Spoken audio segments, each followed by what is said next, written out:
Okay, so let's start. हम second part से शुरू कर रहे हैं, मतलब जहां से हमने प्रीवियस सेशन में छोड़ा था।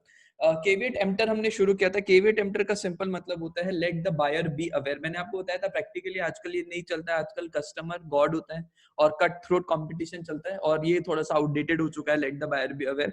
ठीक है, ये बोलता है कि भैया जब बायर गुड्स खरीदने गया है तो ये प्रिज्यूम करके जा रहा है लॉ कि बायर जो है बेसिक कॉमन सेंस को ध्यान में रखते हुए गुड्स को परचेज करेगा, राइट। और जो है उसको सारा आइडिया है अपने गुड्स से रिलेटेड। इसमें एक एक्सेप्शन आता है जो मैंने आपको बताया था कि अगर बायर ने सेलर को गुड्स का अपना पर्पस बताया कि भैया मेरे को इस पर्पस के लिए गुड्स चाहिए, उसने सेलर के स्किल्स के ऊपर रिलाई किया है। फर्स्ट तो उसने सेलर को पर्पस बताया, सेकंड उसने सेलर के स्किल्स के ऊपर जो है रिलाई किया है, और तीसरा वो सेलर का ऑर्डिनरी कोर्स ऑफ बिजनेस है उस सामान को बेचना। जैसे मैं एग्जांपल दिया था, गाड़ी लेने के लिए गया, ठीक है, या फिर गाड़ी लेने के लिए गया तो मैंने उसको बोला कि भैया मेरे को ना एक ऐसी गाड़ी चाहिए जिसमें 15 किलोमीटर पर लीटर का माइलेज हो।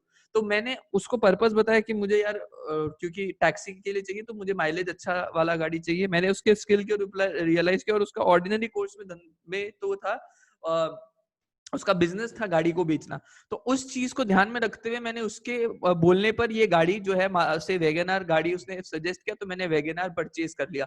अब अगर वो कंडीशन नहीं निकलता है तो भैया तब इसे ब्रीच ऑफ जो है कंडीशन बोला जाएगा, और इसे इस ब्रीच के लिए जो है आप रेप्यूडिएट भी कर सकते हो और जो है डैमेजेस भी क्लेम कर सकते हो। लेकिन अगर मैंने उसको पर्पस बताया नहीं, ठीक है, और बाद में मैं उसको ये क्लेम करूं। आपके इंस्टीट्यूट के मटेरियल में एक सवाल भी है, जस्ट अ सेकंड, मैं सवाल आप लोगों का डाउनलोड कर लेता हूँ, एक मिनट दो मेरे को। क्वेश्चन बैंक में एक बार डाउनलोड कर लेता हूँ।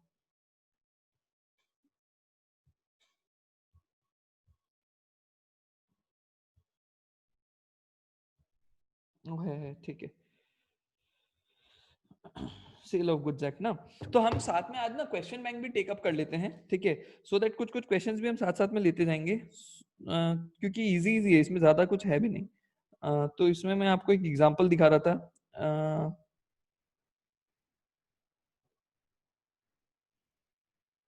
देखो, एक ये क्वेश्चन है, जैसे Ram consult Shyam a motor car dealer for car of a suitable for touring purposes. Tourism के लिए उसको चाहिए, ठीक है, to promote the sale of his product, ठीक है। मतलब वो जो गाड़ी नहीं होता ले लेके घूमते, तो उस तरह की प्रोडक्ट को वो डिस्प्ले करके सेल कर सके। श्याम ने उसको सजेस्ट किया मारुति, और राम ने अकॉर्डिंगली उससे खरीद लिया from Shyam. The car turns out to be unfit for touring purposes. What remedy is now having under the Sales of Goods Act 1930? तो भैया ये सारा पहले तो डेफिनेशन लिख दिया कि भैया ये स्टिपुलेशन जो मेन कॉन्ट्रैक्ट का पार्ट करता है, मेन कंडीशन, स्टिपुलेशन मतलब कंडीशन, जो कॉन्ट्रैक्ट ऑफ सेल का मेन पार्ट है उसको कंडीशन भी हो सकता है, वो वारंटी भी हो सकता है। जो एसेंशियल एलिमेंट होता है उसे कंडीशन बोलते हैं, और कोलैटरल को हम लोग वारंटी बोलते हैं, ठीक है। फिर इन द इंस्टेंट केस ये हुआ कि car should be suitable for touring purpose is a condition of contract, so it is a vital and non fulfilment defeats the very purpose of the contract. तो यहाँ पर जो मैंने इसको आंसर किया वो किस बेसिस पे आंसर किया कि भैया राम को जो है ये ब्रीच ऑफ कंडीशन है, ये ब्रीच ऑफ कंडीशन है, ठीक है। यहां पर मैंने केविएट एम्प्टर क्यों नहीं लगाया, क्योंकि मैंने आपको बताया केविएट एम्प्टर का एक्सेप्शन होता है। केविएट एम्प्टर में इसीलिए इस क्वेश्चन में नहीं लगाता हूं क्योंकि केविएट एम्प्टर का एक एक्सेप्शन होता है अगर मैंने सेलर को पर्पस अपना बता दिया, ठीक है, सेलर के स्किल के ऊपर मैंने रिलाई किया, और सेलर का ऑर्डिनरी कोर्स ऑफ बिजनेस में वो गुड्स को बेचने का काम है, और उसके सजेशन पे मैं खरीद के ला रहा हूं, तब भैया केविएट एम्प्टर अप्लाई नहीं होता है। इसीलिए यहाँ पर वो breach of condition, breach of warranty वाला केस अप्लाई हुआ है एंड नॉट केविएट एम्प्टर, ठीक है। उसके बाद एक क्वेश्चन और अच्छा मिलेगा भैया। अगर हम उसको बताता नहीं हमको किस पर्पस के लिए चाहिए, तब केविएट एम्प्टर लगता ना। हाँ, अभी मैं आपको दिखा रहा हूँ, उसके ऊपर भी क्वेश्चन है, आप बताना मेरे को।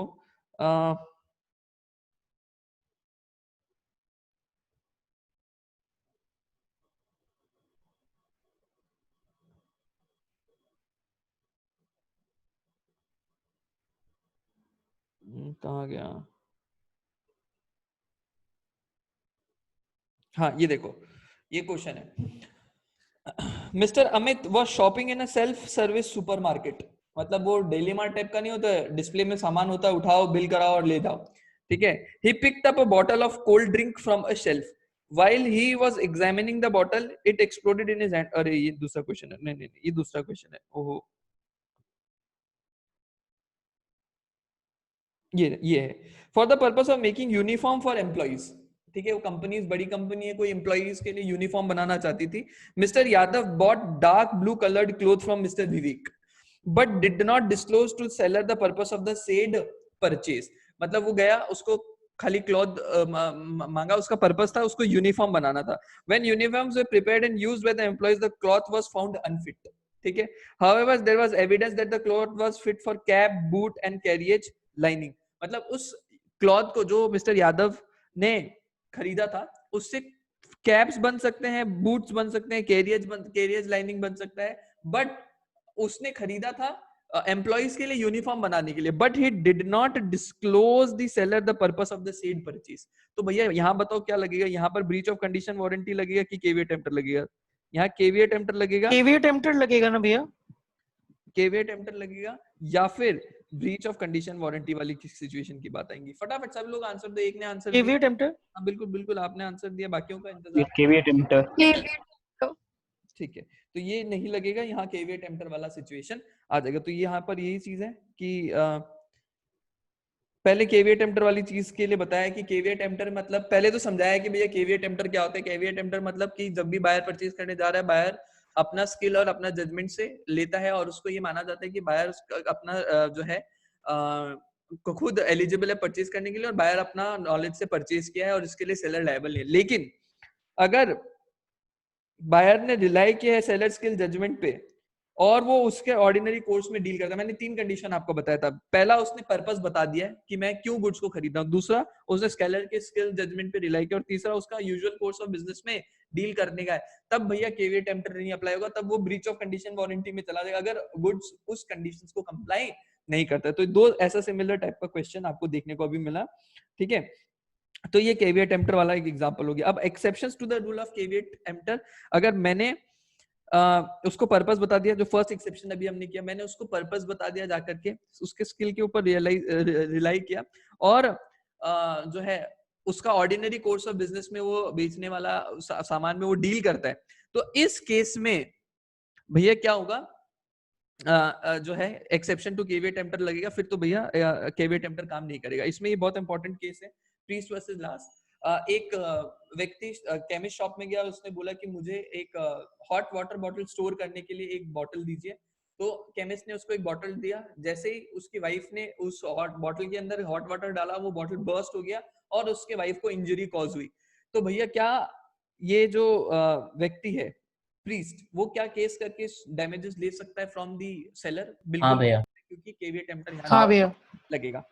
अच्छा, Bombay Burma trading Corporation Limited versus Agga Mohammed, इसके ऊपर भी एक केस, इसके ऊपर भी एक एग्जांपल, जो क्वेश्चन है वो इम्पोर्टेंट केस लर्न है. कौन सा? ये हाँ दोनों इंपॉर्टेंट है. इसके ऊपर भी आपको एक सवाल मिलेगा, इसके ऊपर भी आपको एक सवाल मिलेगा.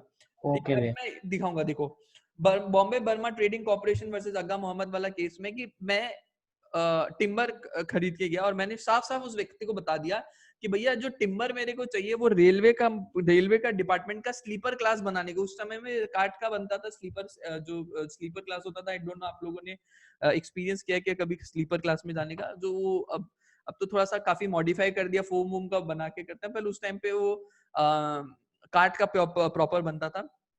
तो उसने बोला कि मेरे को ऐसा वुड चाहिए जो इसके लिए सूटेबल हो. फिर वो जो उसने वुड सप्लाई किया वो बेकार क्वालिटी का था, उस पर्पस के लिए सूटेबल नहीं था. तो भैया ये exception to the rule caveat emptor में पड़ेगा, ठीक है.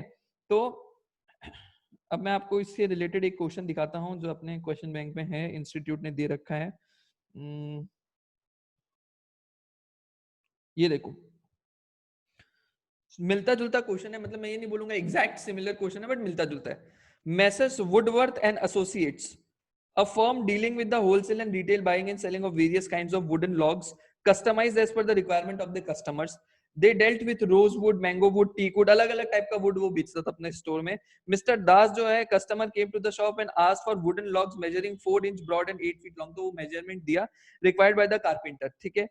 Mr. Das specifically mentioned that he required the wood which would be best suited for the purpose of making wooden doors and window frames. तो देखो थोड़ा सा ट्विस्ट कर दिया फैक्ट को, उसने वुड मांगा केस में क्या था, वो रेलवे का स्लीपर का सीट्स बनाने के लिए इसने बोला कि मुझे घर के वुडन डोर और विंडो फ्रेम बनाने के लिए वुड चाहिए, ठीक है।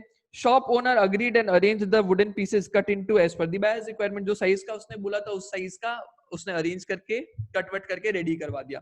Mister the carpenter visited mister Das house next day, तो उसका जो मिस्त्री था, काट मिस्त्री बोलते हैं जिसको, वो विजिट किया उसके हाउस पे and said that seller supplied the mango tree का वुड सप्लाई कर दिया which is the most unsuitable for this purpose. The carpenter asked mister Das to return the wooden log as it did not meet his requirement. The shop owner refused to return the wooden log on the plea that logs were cut to specific requirement of Mr. Das and had could not be restored. वो बोला कि भाई हम तो तुम्हारे हिसाब से काट के दे दिया, अगर मतलब तुम पूरा प्रॉपर वुडन लॉग ले जाता तब तो हम तुमसे रिटर्न ले लेता, लेकिन तुम्हारे हिसाब से हम कट कर दिया, अब तो इसको हम आगे सेल भी नहीं कर सकेगा क्योंकि भैया तुम्हारे स्पेसिफिकली हम काट दिया तुम्हारे हिसाब से, तो इसीलिए हम तुम्हारा ये एक्सेप्ट, तो ये तुम्हारा जो ऑर्डर है उसको एक्सेप्ट नहीं करेगा। तो explain the duty of the buyer as well as the seller according to the doctrine of caveat emptor. तो कैविएट टेम्पटर इसने तो क्वेश्चन में बोल दिया नालायकों ने कि कैविएट टेम्पटर लगाना है उसमें, और whether mister Das would be able to get money back in the right kind of wood required for servicing the purpose. अब देखो सबसे पहला चीज आप देखो ना, अभी जो मैंने आपको एक क्वेश्चन पढ़ा, अगर मैं आपको थोड़ा सा साइकोलॉजिकली बताऊं, एग्जामिनेशन में आपको जब ये क्वेश्चन पेपर में मिलेगा ना तो इसका फॉन्ट बहुत बड़ा बड़ा होता है और वो लोग स्पेसिंग बड़ा बड़ा करके लिखता है, तो यही क्वेश्चन आपको देखने में ऐसा लगेगा कि 1.5 पेज का करीब करीब, तो एग्जाम हॉल में आपको बैठा बैठा ऐसा लगेगा अरे बाप रे 1.5 पेज का क्वेश्चन आ गया पता नहीं क्या। आधा लोग तो वही साइकोलॉजिकली बहुत घबरा जाता है, अरे बाप रे इतना जितना बड़ा क्वेश्चन होता है ना वो क्वेश्चन में उतना ही पानी होता है, वो कुछ नहीं होता उस क्वेश्चन में। जितना बड़ा क्वेश्चन करता है वो सिर्फ साइकोलॉजिकली खेलने के लिए करता है, वो आपको 1.5 पेज का क्वेश्चन लगेगा, आपको लगेगा ये क्या पूछ लिया, और नंबर आपको दिखेगा कि भैया ये क्वेश्चन पूछेगा 5 नंबर का, ठीक है, आपको लगेगा कि यार 1.5 पेज का क्वेश्चन है 5 नंबर दे रहा है खाली, ये क्या कर रहा है। एक second,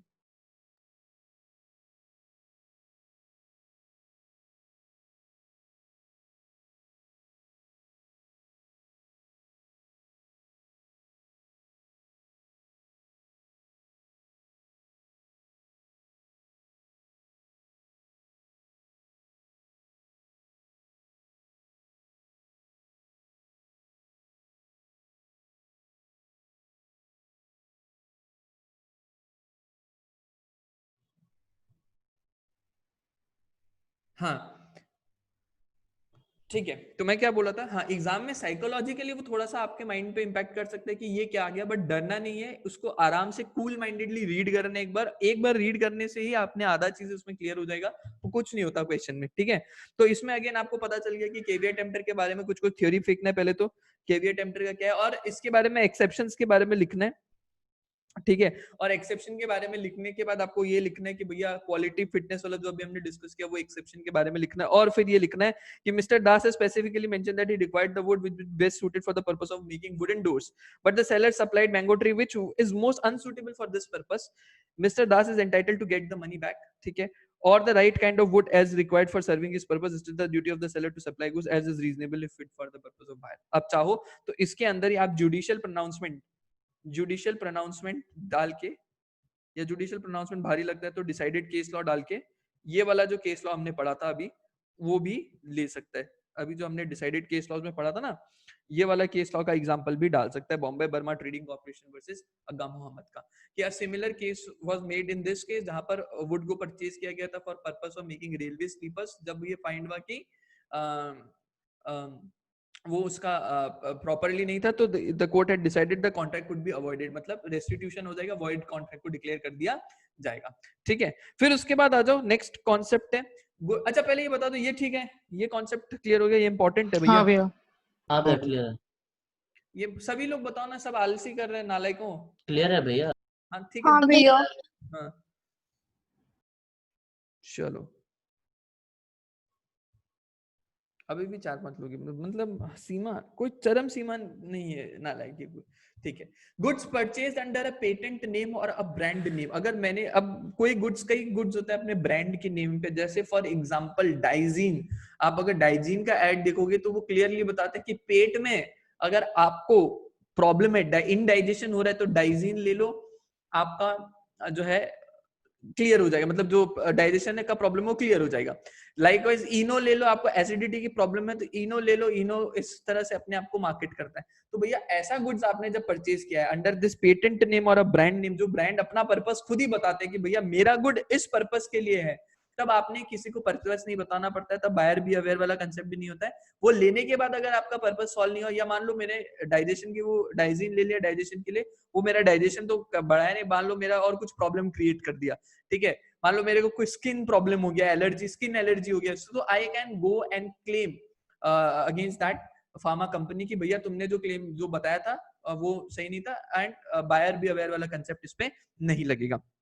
good sold by description, ये हमने डिस्कस कर लिया था कि अगर मैंने आपको बोला है कि मुझे इस साइज का इस मीडियम साइज में ड्रेस चाहिए तो आपने उसी साइज में मेरे को बेचना है, ठीक है। मर्केंटेबल क्वालिटी भी हमने डिस्कस कर लिया था, अगर मर्केंटेबल क्वालिटी नहीं हुआ गुड्स का तो कोई बायर भी अवेयर नहीं है। भैया फोन खरीदा, अब ये थोड़ी बताऊंगा कि भैया उसमें कॉल होना चाहिए, मैसेज आना चाहिए, ये सब तो इंप्लाइड होता है, ठीक है। अगर ये नहीं हुआ तो बायर भी अवेयर वाला कंसेप्ट नहीं चलेगा। सेल बाय सैंपल सब हमने डिस्कस कर रखा है, sale by sample as well as description. Trade usages, an implied warranty is to may be derived from purpose of the state। वो आईएस टी वाला जो एग्जांपल मैंने दिया था that will hold good here also। जो IS T वाला example दिया था कि भैया अगर आप डाइट आईस टी ले रहे हैं तो इट इज इम्प्लाइड कि भैया ये जो ट्रेड यूजेज है, ये जो नेचर है इस गुड्स का वो फिटनेस के पर्पस के लिए है, लेकिन फिर भी वो नहीं कर रहा है तो भैया आप जाकर के क्लेम कर सकता है। Seller activity conceals and defect और इज गिल्टी ऑफ फ्रॉड। हाँ, सेलर ने अगर जानबूझ के कोई डिफेक्ट को छुपाया है, ठीक है, या उसने फ्रॉड किया, तब तो भैया कॉन्ट्रैक्ट एक्ट का वो आ जाएगा ना, फ्री कंसेंट वाला कॉन्सेप्ट कि भैया हाँ अगर भैया, आपने course silence as to fraud वाला कॉन्सेप्ट आ गया फ्रॉड। या फिर फ्रॉड मिस रिप्रेजेंटेशन, ये वाला कॉन्सेप्ट प्रिवेल हो जाएगा, फिर कोई बायर भी अवेयर वाला कॉन्सेप्ट एप्लीकेबल नहीं होगा। पहले बता दो यहाँ तक, ठीक है, बहुत हाँ इंपॉर्टेंट भैया, हाँ ठीक भैया। है टेम्पटर वाला भी, ठीक है। बहुत ज्यादा क्वेश्चन आते हैं भैया। कि ऐसा क्लास का रिकॉर्डिंग किया ना? हाँ कर रहा हूँ, हाँ कर रहा हूँ, ये भैया सब इसको रहेगा। आप ऐप में डालोगे ना भैया, यूट्यूब का थ्रू डालोगे? नहीं मैं डाल दूंगा, मैं सारा ये रिवीजन सेशन जितना भी है मैं सब यूट्यूब पे नॉर्मल डाल दूंगा। हाँ तब ठीक है। Could be open for all, कोई भी कर सकते हैं, कोई टेंशन अच्छा कोई ठीक है, नहीं है ना। ठीक। चलो, हाँ भैया। Transfer of ownership and delivery of goods. वैसे तो ट्रांसफर ऑफ ओनरशिप के ऊपर मैंने आपको बता ही दिया, गुड्स को आइडेंटिफाई करना है, गुड्स का नेचर कैसा है। गुड्स अगर स्पेसिफिक आइडेंटिफाइड गुड्स है भैया बात खत्म। स्पेसिफिक आइडेंटिफाइड है, डिलीवरेबल स्टेट पे पुट कर दो, ट्रांसफर हो गया ओनरशिप। अनअसर्टेन गुड्स है, उसको असर्टेन कर दो और साथ में डिलीवरेबल स्टेट पे पुट कर दो, आपका ट्रांसफर हो गया ओनरशिप। असर्टेन गुड्स है, उसको डिलीवरेबल स्टेट पे पुट कर दो, ट्रांसफर हो गया ओनरशिप। इस पे एक बहुत इंटरेस्टिंग सवाल इंस्टीट्यूट के मटेरियल में अपना क्वेश्चन बैंक पे दिया हुआ है, देखो मैं आपको क्वेश्चन बैंक अगर दिखाऊं, तो there is a good question इसके ऊपर जो थोड़ा सा ट्रिकी क्वेश्चन है। आई वुड वांट कि आप लोग जितना लोग उस क्वेश्चन को करो, आप लोगों के पास बुक है कि नहीं है। I will just show you that question.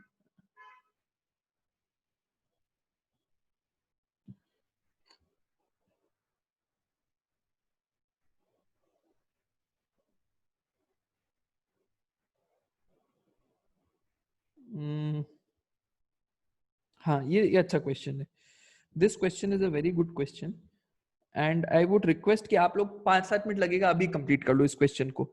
ये वाला क्वेश्चन मिस्टर सैम्यूल वाला अच्छा क्वेश्चन है, सभी लोग 5-7 इसको अगर मैं 5 मार्क्स का क्वेश्चन भी बता दूं, ठीक है, तो आई बिलीव ये 8 मिनट से ज्यादा लेना नहीं चाहिए। तो देख लो अभी 18-17 हो रहा है मेरे वॉच से, तो 8 मिनट्स में आपको ज्यादा दे देता हूँ, चलो 18:26 तक आपके पास टाइम है, 18:26 तक आप टाइम ले लो, इसको कर लो फटाफट।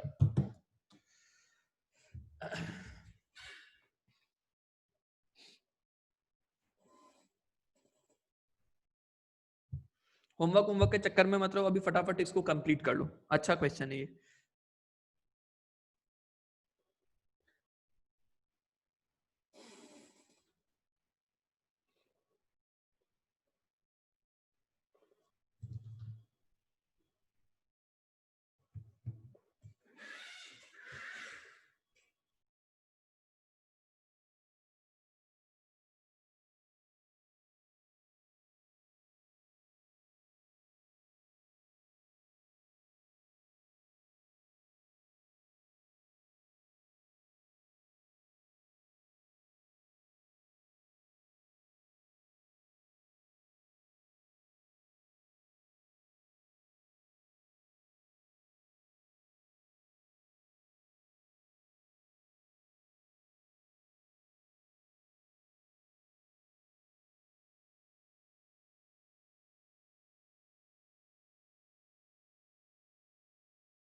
जिनका हो गया है आप अपने आंसर्स भेज दीजिए, मैं सबका आंसर्स एट लास्ट सबको बता दूंगा, जिन्होंने भी भेज दिया है ठीक है, मैं लास्ट में सबका बता दूंगा किसका सही है क्या नहीं है।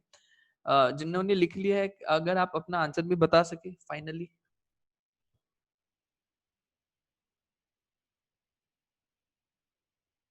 जस्ट कंक्लूजन वाला पार्ट अगर बता सको। तो 60 बेल्स का नुकसान नहीं होगा नहीं, और सेलर को। चैट पे। अच्छा, भैया वो 40 वाला नहीं समझ में आ रहा है क्या होगा। चैट पे जो भी अभी कुछ नहीं समझ नहीं आ रहा तो वेट करो, और जो भी आपका कंक्लूजन निकला है आप उसको सेंड कर दो।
चलो आई बिलीव कि लिखना आंसर हो गया होगा।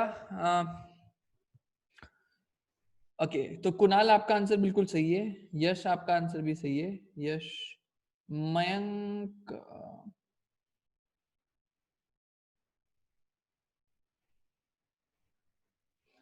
मयंक मुझे क्यों ऐसा लग रहा है कि आपने आंसर पहले देख लिया है।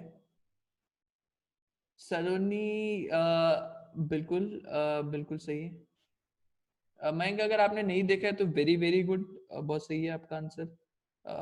Kunal, mister Kunal I think you have given a detailed answer also. हाँ बिल्कुल कुणाल आपका भी सही है, यश का भी सही है, मयंक का भी सही है, मयंक का तो सॉलिड है ठीक है। ओके स्तुति आपका भी आंसर सही है लेकिन इनकम्प्लीट है, आपको थोड़ा सा डिटेल और बताना पड़ेगा। Vineet, question in the light of the जिन्होंने सिर्फ 60 बेल्स वाला बताया है उनका आंसर इनकम्प्लीट है। They are right to the extent कि 60 बेल्स जो पैक हुए हैं उसमें बायर बियर करेगा, but you have to also mention, देखो ना, who will bear the loss, तो लॉस आपको 100 बेल्स का हुआ है total, and to what extent, ये भी जब पूछ लिया है ना तो आपको टोटल बताना पड़ेगा। Look at the language of the question is asking you कि कौन बियर करेगा loss, who will bear the loss. Sir कल ही आपको मेटेरियल्स पास इसलिए याद है, वेरी गुड तो वेरी गुड। 40 तो पैक करके भेजा ही ना, 40 तो अब तक पड़ा हाँ ही तो यू है। Have to mention that also, question को पढ़ो ना, आपको क्वेश्चन में क्या बोला है, कौन बियर करेगा loss and to what extent, to what extent मतलब कौन कितना लॉस बियर करेगा। 60 bales will be bear by mister Samuel and 40, अब सही है सरोनी आपका, वेरी गुड।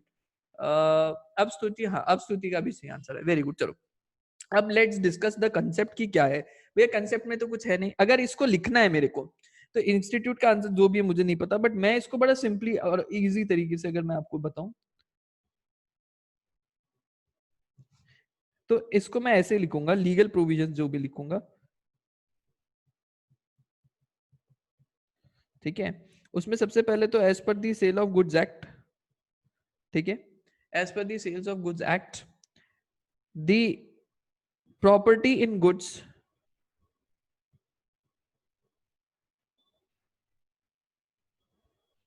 इज ट्रांसफर्ड, या फिर मैं ये बोलूंगा द सेल इज कंप्लीट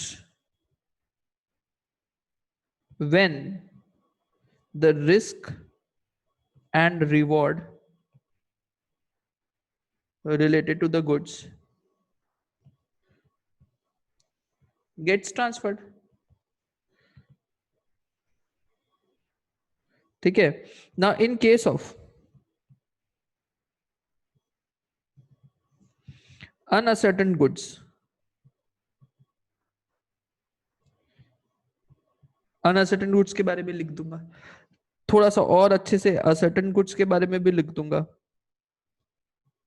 कब ट्रांसफर होगा, बस मेरा लीगल प्रोविजंस तैयार है। अब मैं एनालिसिस में लिखूंगा, एनालिसिस में देखो क्या है, एनालिसिस में लिखा हुआ है कि मिस्टर सैमुअल है, ये कोई बायर है, ये अग्री करते हैं कि ये परचेज करेंगे 100 bales of cotton from mister Varun, तो ये सेलर हो गया। Out of this large stock, out of his large stock and sent his men to take the delivery of the goods, मतलब जो बायर है उसने डिलीवरी लेने के लिए अपना किसी बंदे को भेज दिया था। They could pack only 60 bales, मतलब सेलर का जो आदमी है वो लोग से 60 बेल पैक करके रेडी कर पाया for deliverable state. Later on एक एक्सीडेंटल फायर हुआ और सारा का सारा स्टॉक डिस्ट्रॉय हो गया, ठीक है, including the 60 bale that were already pack. तो भैया जब आदमी तुम भेजा था वहां पे तो 60 बेल्स तुम्हारा ऑलरेडी हम डिलीवरेबल स्टेट पे ला करके रख दिया था, रिस्क रिवॉर्ड ट्रांसफर हो गया, उतना हो गया था असर्टन, तो 60 बेल्स तक का लॉस जो है वो बेयर करेगा बायर यानी मिस्टर सैमुअल, और 40 का बेयर करेगा सेलर यानी कि मिस्टर वरुण। तो दोनों चीज को आपको यहाँ पर समझा करके लिखना है। देखो अब इंस्टीट्यूट का आंसर में आता है, देखो यहाँ पर भी देखो फैक्ट्स ऑफ द केस है, फिर इंस्टीट्यूट के आंसर में है where the bales have been selected, ये सब ठीक है। In the case the property in 60 bales has been transferred to the buyer and goods have been appropriated to the contract, thus loss arising out of the 60 bales would be borne by Mr. Samuel, and as regards to the 40 bales borne by Mr. Barun since goods have been not been appropriated, ठीक है।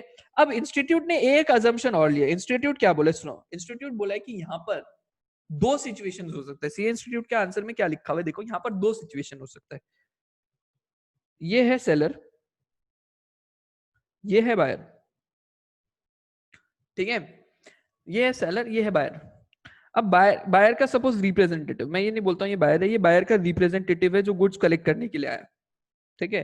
अब ये लोग दोनों अपना shop में खड़ा हुआ है, एक सिचुएशन में आपको दे रहा हूँ, दोनों अपना शॉप में खड़ा हुआ है, सेलर अपना आदमी को बोला तुम वेयर हाउस में जाओ और वेयर हाउस से 100 बेल्स जो है वो लेकर के आओ, ठीक है। इसका आदमी गया वेयर हाउस के अंदर और 60 बेल्स जो है ऐसे ऐसे पैक करके रखने लग गया, और इन द मीनवाइल पूरा गोदाम में आग लग गया। क्या ये वाला सिचुएशन में हम बोलेगा क्या डिलीवरेबल स्टेट पे है? देखो अगर आपको क्लियर हो गया ना, कंफ्यूजन में मत पड़ना, इंस्टीट्यूट थोड़ा सा अच्छा से आंसर दिए कि भैया बच्चा जो है दो तरह से सोच सकता है। बच्चा ये भी सोच सकता है ना कि बायर का रिप्रेजेंटेटिव दुकान पे ही था और वेयर हाउस से सामान लाने के लिए जब भेजा तो इसका आदमी यहाँ ला करके इसको रिटर्न नहीं दिया, तो यहाँ पर अगर ऐसा सिचुएशन आप इमेजिन कर रहे हैं तो इस सिचुएशन में 100 का 100 बेल्स का लॉस कौन बेयर करेगा? सेलर ही बेयर करेगा।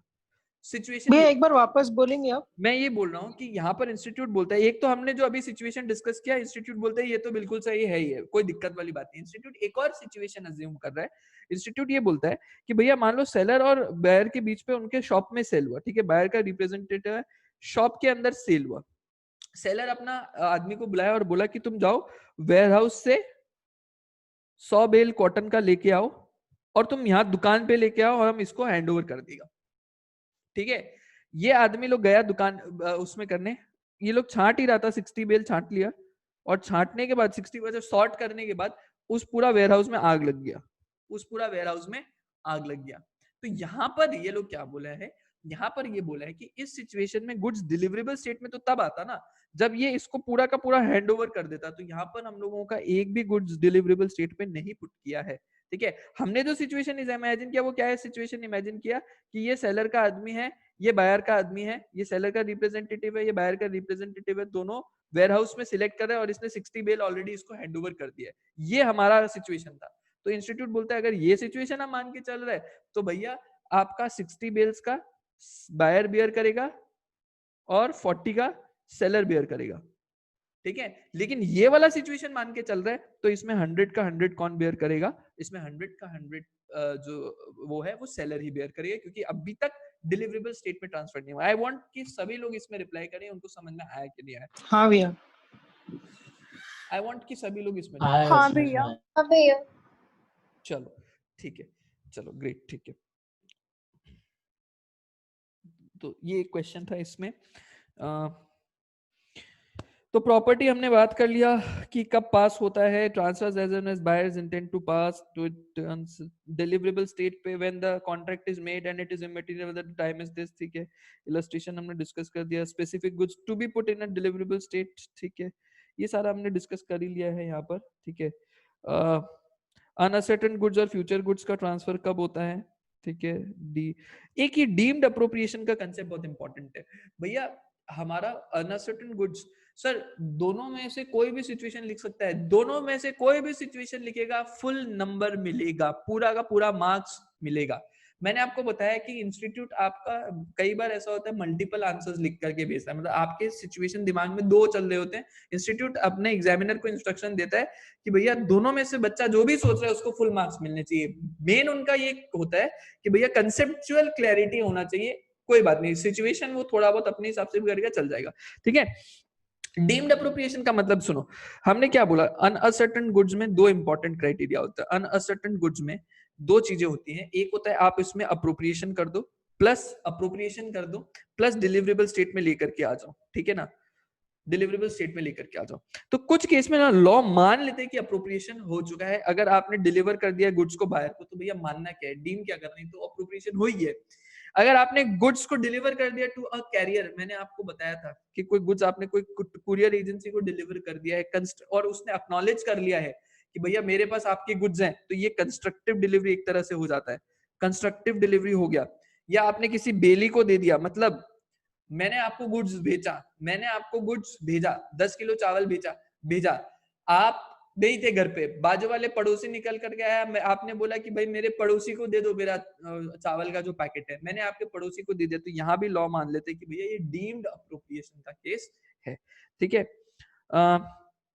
ये बहुत इंपॉर्टेंट है, गुड्स सेल ऑन अप्रूवल और रिटर्न बेसिस, काफी क्वेश्चन है इसके ऊपर, ठीक है। अगर मैंने आपको कोई गुड्स बेचा है, ठीक है, मैंने कहा है कि भैया मेरे से आप फोन खरीद लो, 10 दिन का टाइम है आपके पास, अगर आपको समझ में आया, अच्छा लगा, फोन को यूज करके देख लो 10 दिन तक, अगर अच्छा लगा, समझ में आया फोन, तो 10 दिन के बाद जो है आप फोन जो है मुझसे पैसे दे देना, फोन खरीद लेना, और नहीं अच्छा लगे तो 10 दिन के बाद आप मुझसे रिटर्न कर देना। तो भैया इस केस में मेरा सेल कब होगा, तो जब मैंने गुड्स भेजा है ऑन अप्रूवल और रिटर्न बेसिस, तो भैया तब दो तीन सिचुएशन है लॉ बोलता है। पहला बोलता है कि बायर ने अगर डायरेक्टली मेरे को अप्रूवल बोल दिया, आपने डायरेक्टली, आप बायर हो मैं सेलर हूं, आपने डायरेक्टली मेरे को फोन करके बोल दिया कि साहब मेरे को ये सामान बिल्कुल पसंद आ गया, आपका phone, I am ready to buy it, बस हो गया, उस पॉइंट पे ही हो गया सेल। सेकंड, आपने मुझे अप्रूवल नहीं दिया, लेकिन मैंने आपको 10 दिन का टाइम दिया था, कि भैया 10 दिन के अंदर तुम मुझे जवाब दे देना।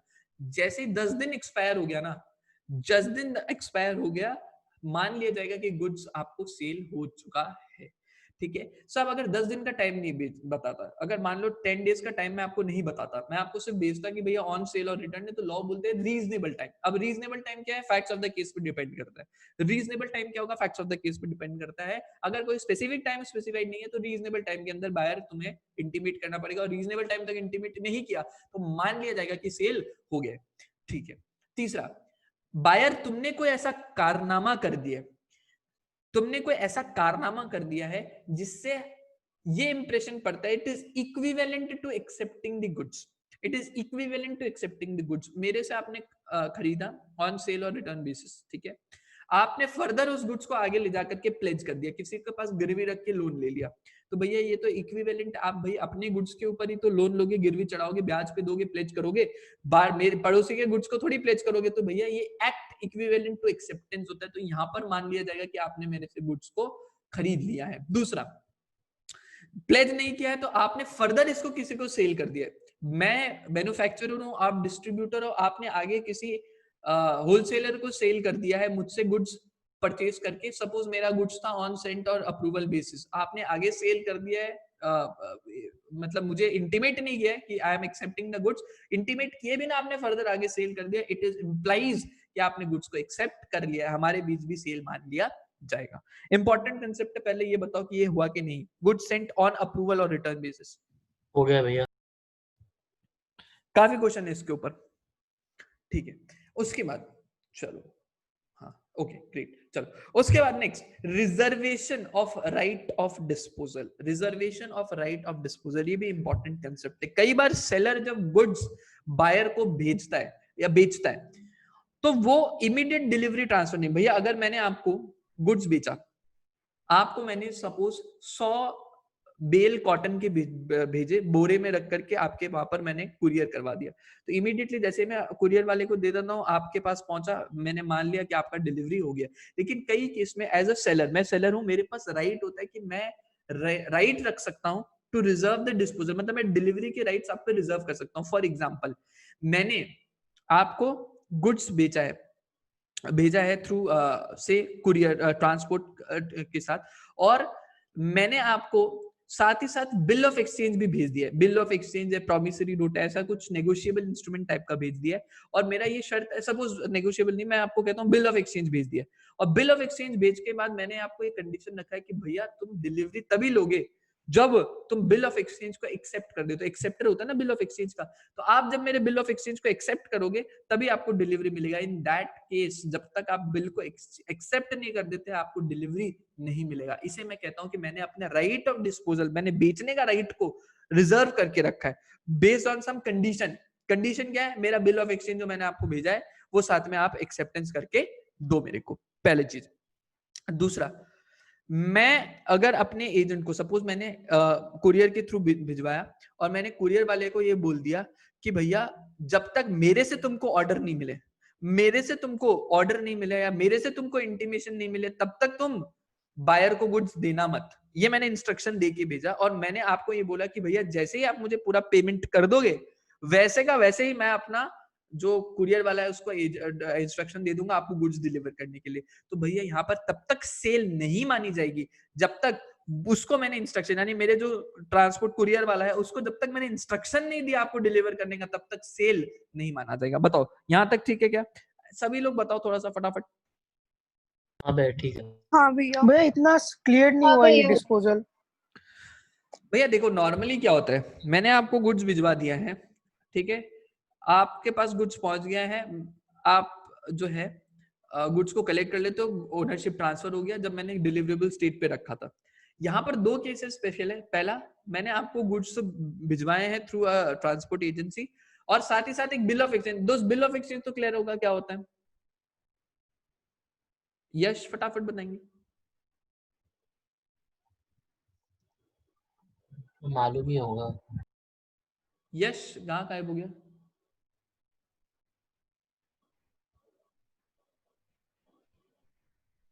भैया वॉइस नहीं आ रहा है, मेरा वॉइस नहीं आ रहा है। आ रहा है भैया।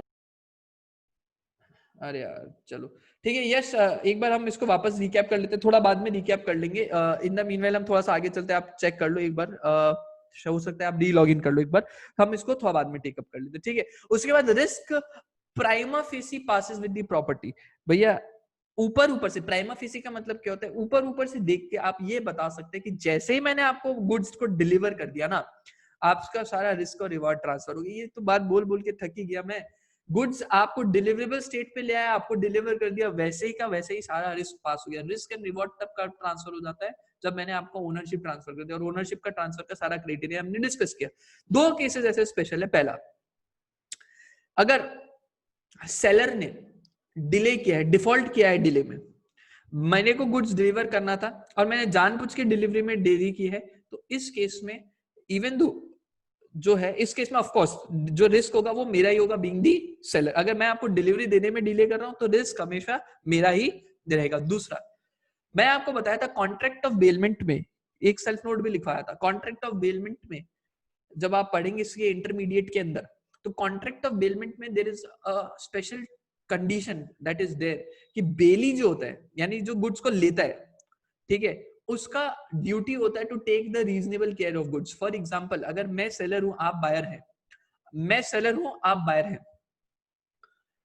अगर मैं आपको गुड्स सेल करता हूं और आपने मुझसे परचेज किया और आप मेरे को ये बोल रहे हो कि साहब आप जो सेलर हो आप थोड़ी दिन तक गुड्स को मेरे बिहाफ पे रख के रखो, बेल करके रखो, तो मैं साथ साथ में आपके लिए बेलमेंट भी कर रहा हूं, तो यहाँ पर as a bailee contract act मुझे बोलता है कि मुझे उस गुड्स का रीजनेबल केयर रखना है। फॉर एग्जाम्पल मैंने अगर आपको गाड़ी बेचा, गाड़ी बेचा, आपने मेरे को बोला, मैंने बोला कि गुड्स एकदम डिलीवरेबल स्टेट पे अभी आओ आके ले जाओ, अभी के अभी आओ आप आके ले जाओ, आप बोला अभी तो नहीं आएंगे, अभी मैं बाहर हूं, 2 दिन बाद आकर के ले जाऊंगा, मंडे को आकर के मैं ले जाऊंगा। मंडे को अब ऑब्वियस सा बात है मैं अब क्या कर रहा हूं, मैं आपके बिहाफ पे गुड्स को रख के रखा हूं, तो I am a bailee, you are the bailor, ठीक है ना। अब क्या हो रहा है, मैंने क्या किया, गाड़ी के दरवाजे खोल दिए, शीशा खोल दिया, गाड़ी के अंदर ही चाबी लगा के रख दिया और मैंने इसको छोड़ दिया। मैंने बोला कि भैया रिस्क एंड रिवॉर्ड तो ट्रांसफर हो गया, बिंदास, मैं तो एकदम चिल में हूँ। क्यों रिस्क एंड रिवॉर्ड तो ट्रांसफर हो गया? क्योंकि मेरा गुड्स डिलीवरेबल स्टेटमेंट। ना ना ना ना ना, कॉन्ट्रैक्ट ऑफ बेलमेंट बोलता है कि अगर आपने किसी गुड्स को रख के रखा है तो आप उस गुड्स का रीजनेबल केयर रखोगे। जैसे एक normal man of ordinary prudence उसका ख्याल रखता, भैया एक नॉर्मल आदमी कभी भी शीशा डाउन वाउन करके गाड़ी के दरवाजे खोल के चाबी लगा के अंदर थोड़ी छोड़ के जाता। आप उसको केयरलेसली नेग्लिजेंसी के साथ मत छोड़ना, वरना फिर इवन दो आपने डिलीवरेबल स्टेट पे उसको रख के रखा है, रिस्क आपका ही रहेगा सेलर। आई होप ये पॉइंट भी आप लोगों को क्लियर है। फटाफट बताते जाएं एक एक करके। हाँ भैया क्लियर है। एक बार बेली वाला बताइए ना, बेली वाला। बेली वाला एक बार अच्छे से बता देते चलो। मैं अपने आप आ मॉड्यूल गए से वापस? अपने मॉड्यूल से बताइए। अब मॉड्यूल से बता देते हैं चलो। हाँ भैया। The duties and liabilities of a seller or buyer as a bailey of goods for the other party remain unaffected even with the risk is passed generally. इसका मतलब मैंने क्या बताया, मैंने बताया कि भैया जब इंडियन कॉन्ट्रैक्ट एक्ट आप कॉन्ट्रैक्ट स्पेशल कॉन्ट्रैक्ट पढ़ोगे, इस कॉन्ट्रैक्ट ऑफ बेलमेंट से इंटरमीडिएट में जब आओगे तब उसमें यहाँ पर आपको पढ़ने में मिलता है कि बेलमेंट के अंदर बेलर का भी कुछ राइट्स होता है, कुछ ड्यूटीज होता है। मतलब लॉ फिक्स करता है कि बेलर तुम्हारी कुछ ड्यूटीज हैं, बेली के लिए भी कुछ फिक्स करता है, बेली के लिए भी कुछ ड्यूटीज हैं जो लॉ फिक्स करके रखता है। उसमें एक ड्यूटी ये होता है कि बेली गुड्स का रीजनेबल केयर करेगा। मतलब बेलमेंट का कॉन्ट्रैक्ट क्या होता है, मैंने अगर आपको गुड्स दिया है, ठीक है, फॉर सम स्पेसिफिक पर्पस, कोई पर्पस के लिए मैंने आपको गुड्स दिया है, वो पर्पस कंप्लीट होने के बाद आप मुझे गुड्स जो है रिटर्न कर दोगे। तो फॉर एग्जांपल मैं सेलर हूं आप बायर हो, आपने मुझे कहा कि मैंने आपको कहा कि आपकी गाड़ी रेडी है, मैंने नीचे पार्क करके सब रेडी रखा है, आप आओ चाबी ले जाओ, सब कुछ रेडी है। आपने हाँ कहा भैया। कि नहीं साहब मैं हूं नहीं अभी, आप सेफ कस्टडी के पर्पस के लिए 1-2 दिन के लिए मेरे अपने गुड्स को, मेरे गुड्स को अपने पास रखो। मैंने कहा ठीक है, तो मैंने हम बेली हो गए ना। ठीक है ना, तो ये बेलमेंट हो गया। अब मैं उस हाँ भैया। गाड़ी को केयरलेसली, गाड़ी का शीशा खोल दिया, दरवाजा खुला छोड़ दिया, चाबी अंदर लगा के छोड़ दिया, मैंने कहा कि भैया रिस्क एंड रिवॉर्ड तो ट्रांसफर हो गया। ऐसा नहीं है, ऐसा नहीं। I have to take reasonable care of goods, क्योंकि कॉन्ट्रैक्ट ऑफ बेलमेंट मुझे ही बोलता है अगर मैं वहां पर नेग्लिजेंट हूं तो भैया फिर रिस्क मेरा ही है फिर भी, ठीक है ना। समझ गया भैया। फिर एक और important, very very important concept for theoretical question again, sale by a person not the owner, nemo dat quon not habeat, very very important, sale by person not the owner. इसके ऊपर आपको एक क्वेश्चन ऐसा भी है material के अंदर, question bank के अंदर भी, कि write a note on nemo dat quod non habet. तो ये लैटिन फेज है इसका। लैटिन फेज का मतलब ये है कि no one can pass a better title than he himself has. अगर मेरे पास कोई गुड्स का टाइटल ही नहीं है, मेरे बिल्डिंग के बाजू में एक और सामने वाले और एक बिल्डिंग है, उस बिल्डिंग की गाड़ी हमारे बिल्डिंग के नीचे पास में खड़ी रहती है, क्या उस गाड़ी को मैं उठा करके आपको बेच दूं? नहीं साहब, मेरे पास उस गाड़ी का टाइटल ही नहीं है, वो तो पड़ोसी का टाइटल गाड़ी है, मैं पड़ोसी की गाड़ी थोड़ी बेच सकता हूँ क्योंकि मेरे पास उस गुड्स का टाइटल ही नहीं है। तो मेरे पास अगर किसी गुड का टाइटल ही नहीं है अंदर, तो मैं आगे खुद वैलिड टाइटल पास ऑन नहीं कर सकता हूँ। इसका कुछ एक्सेप्शंस होते हैं, कुछ एक्सेप्शन होते हैं very very important. First exception है इसमें मर्केंटाइल एजेंट। मर्केंटाइल एजेंट मतलब आपको समझ में आया, मैंने बताया वो व्यक्ति जो डे टू डे बिजनेस में मेरा एजेंसी का काम करता है, ठीक है। सेल बाय मर्केंटाइल एजेंट में जब मैंने कराया था तो मैंने अमेजोन वाला एग्जांपल लिया था। अब मैं अमेजोन वाला एग्जांपल नहीं लूंगा, अब मैं इंस्टीट्यूट के क्वेश्चन बैंक से एग्जांपल लूंगा, जो काफी बार क्वेश्चन इंस्टीट्यूट के मतलब मटेरियल में आपको देखने को मिलेगा। ये देखो, ये वाला क्वेश्चन है। एक जे है, owner of a fiat car, ठीक है, wants to sell his car. For this purpose, he hands over the car to P, a mercantile agent, for sale at a price not less than 50,000. The agent sells the car for 40,000, who buys the car in good faith and without the knowledge of any fraud. P misappropriated the money also. A recovers the car, decide to give whether J would succeed. बताओ, ये mercantile agent के ऊपर question है। 2 minute आप इसमें time लगा सकते हैं, ठीक है। आप लोग लिखना प्रेफर करेगा उसको कि नॉर्मल इसको आंसर खाली एक पार्ट ऊपर ऊपर से लिखना पसंद करेगा, ये वाला जब क्वेश्चन? पढ़ के लिखना ज्यादा अच्छा रहेगा ना, हाँ, आप पहले पढ़ के पढ़ लिखो, लेगा। इसके लिए भी मैं आपको टाइम दे देता हूँ। 4 मिनट्स का हाँ क्वेश्चन, भैया 4 मार्क्स का क्वेश्चन होगा ये, ज्यादा से ज्यादा। आप इसको 7 मिनट्स में कर सकते हो, ठीक है। तो अभी 6:48 हुआ है, you can take time till 6:56। चलो ठीक है भैया। ठीक है।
जी जी राधिका, यू मे लीव अगर नेटवर्क इश्यूज हो रहा है, कोई दिक्कत नहीं है। I will be giving the recordings also, तो आपको बाद में आप रिकॉर्डिंग देख सकते हो, ठीक है।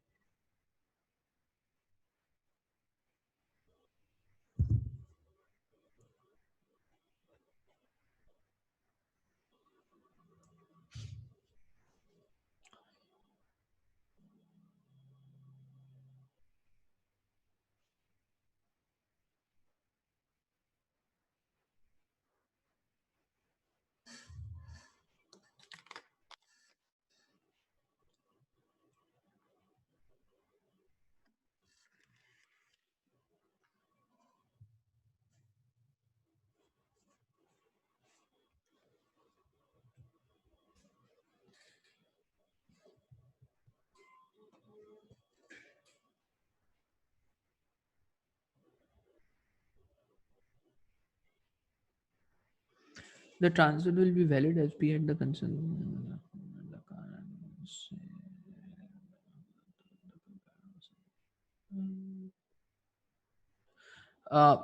बिल्कुल, यश आपका आंसर बिल्कुल सही है। वेरी वेरी गुड यश का आंसर सही है। मयंक का भी आंसर है। एक सेकेंड, आंसर भी very P the concern. Very good, चलो मयंक का भी आंसर बहुत सही है। Very very good.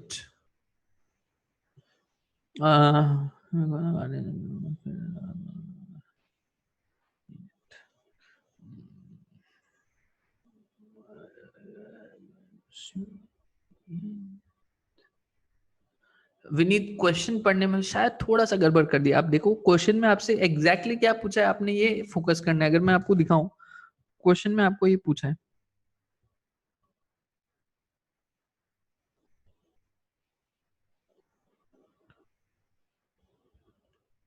Please focus on this part.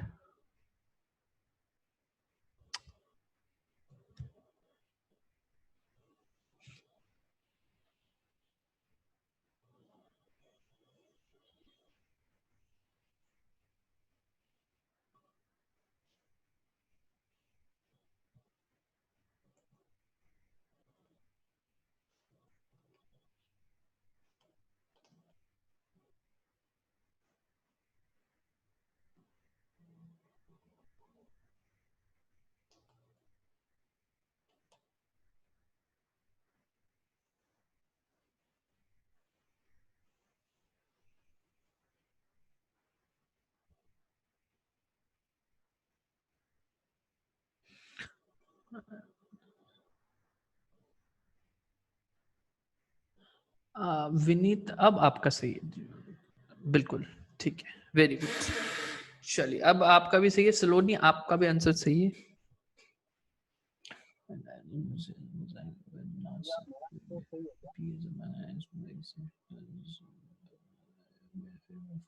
ठीक है। कुशल एक पॉइंट अगर आप इसमें और मेंशन कर देते, अबे गुड फेथ वाला, that would have added to the weightage of the answer. Good faith में परचेज किया था। ठीक है भैया, वैसे ठीक ही था ना आंसर। हाँ हाँ हाँ, ऐसे सही है।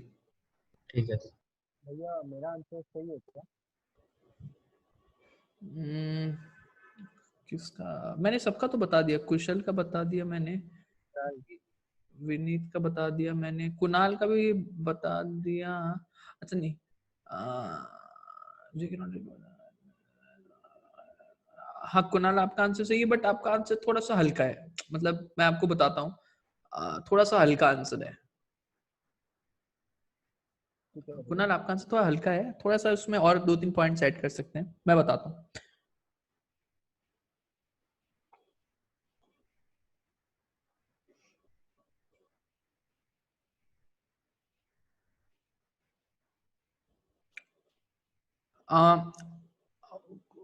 आई डोंट नो, मुझे कम आंसर्स मिल रहे हैं, बट मैं आपको जो सजेस्ट कर रहा था वो ये बोल रहा था कि रादर देन आप लोग कोई कॉपी वॉपी में लिखना, आप मेरे को डायरेक्ट टाइप करके भी भेज सकते हो, सो दैट इंस्टेंटली मैं देख करके बता भी दूं कि आप कहाँ कहाँ आपका कमी था, राइट। और अगर आपने कोई कॉपी वॉपी में लिख रखा है तो भी कोई दिक्कत नहीं है, बट चैट पे कई लोगों ने जैसे चैट पे पूरा आंसर लिख करके भेज दिया है, तो वो बहुत सही भी लिखा है, राइट। और I have checked also their answers, तो उसमें मैं आपको इम्प्रूवमेंट का भी इसको बता सकता हूँ अगर आप मेरे को चैट पे भेज देते हो तो। चलो सो किसी का बचा हुआ है क्या अभी भी? नहीं भैया। चलो फिर मैं आपको आंसर्स बता देता हूँ। देखो सबसे पहले तो इसके अंदर आपको, इसमें आपको एक डाउट था भैया, हाँ बोलो। जैसे कि मैं जिसको एजेंट रखा था वो तो ऑर्डिनरी कोर्स ऑफ बिजनेस में, उसको मर्केंटाइल एजेंट नहीं है ना? भैया मर्केंटाइल एजेंट एक क्वेश्चन में दिया हुआ है। अच्छा, ठीक है, तो उसका अंदर का हमको फिर इतना टेंशन रखा नहीं है। क्या नहीं है? जैसे कि मैं इसमें ना बोल देगा मर्केंटाइल एजेंट है, तो हम लोग को ऐसे था ना उसमें सेल बाय मर्केंटाइल एजेंट का 3 पॉइंट, उसको फुलफिल करने की जरूरत नहीं है। हाँ, तो इसमें मैं वही तो बता रहा हूँ ना, इसमें जब आप आंसर लिखोगे ना तो how your answer should be, मैं आपको बताता हूँ। देखो सबसे पहले आप इसमें लीगल प्रोविजंस में लिखोगे, लीगल प्रोविजंस है उसमें आप लिखोगे कि in general sale can be made by person having the valid title, ठीक है। बट इन सबसे exceptional cases if a person who does not have valid title may still pass on a valid title, ठीक है। फिर उसके बाद आप इसका एक्सेप्शन लिखोगे, one of such exception is the case of mercantile agent, one of such exception is the case of mercantile agent, ठीक है। फिर आप इसमें लिखोगे कि the buyer of the goods, ठीक है, who buys it from a mercantile agent, from a mercantile agent, ठीक है, who has no authority to sell,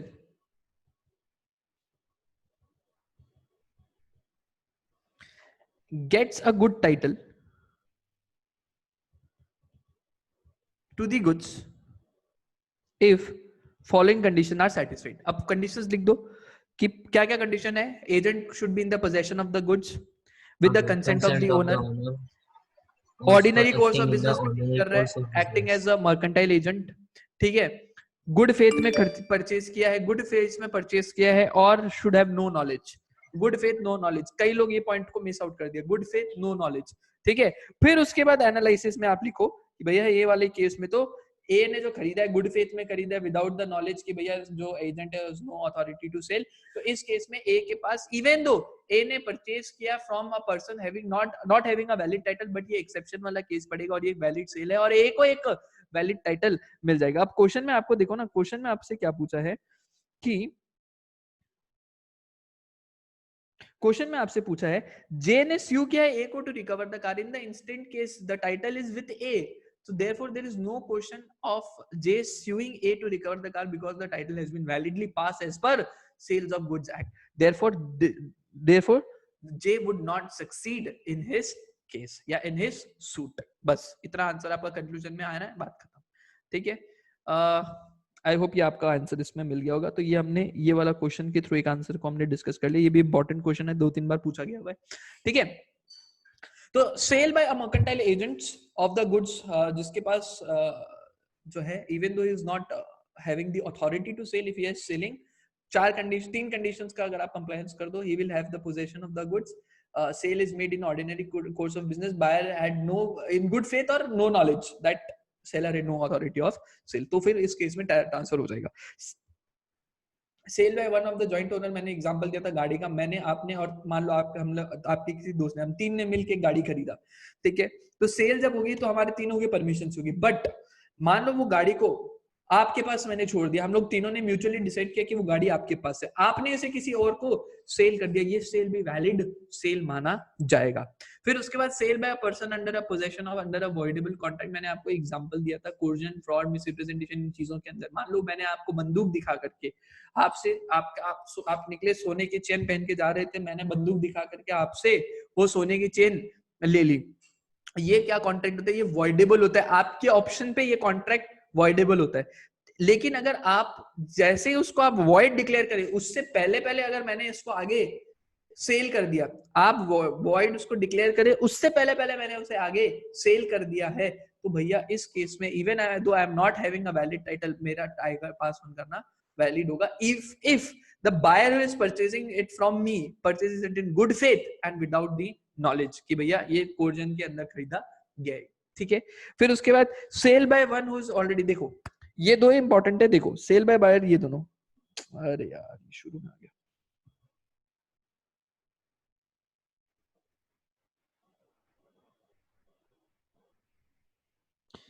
ये दो चीज, कई बार ऐसा होता है मैंने गुड्स सेल कर दिया, कई बार ऐसा होता है मैंने गुड्स सेल कर दिया आपको, लेकिन पोजेशन अभी भी मेरे पास है. I am the seller, you are the buyer. मैंने आपको गुड्स सेल कर दिया है, लेकिन पोजेशन अभी भी मेरे पास है. ठीक है, कोई तीसरा व्यक्ति आया, मिस्टर सोहन आया, पोजेशन मेरे पास है, गुड्स मैंने आपको सेल कर दिया है, रिस्क रिवॉर्ड ट्रांसफर हो गया, गुड्स आपका हो गया.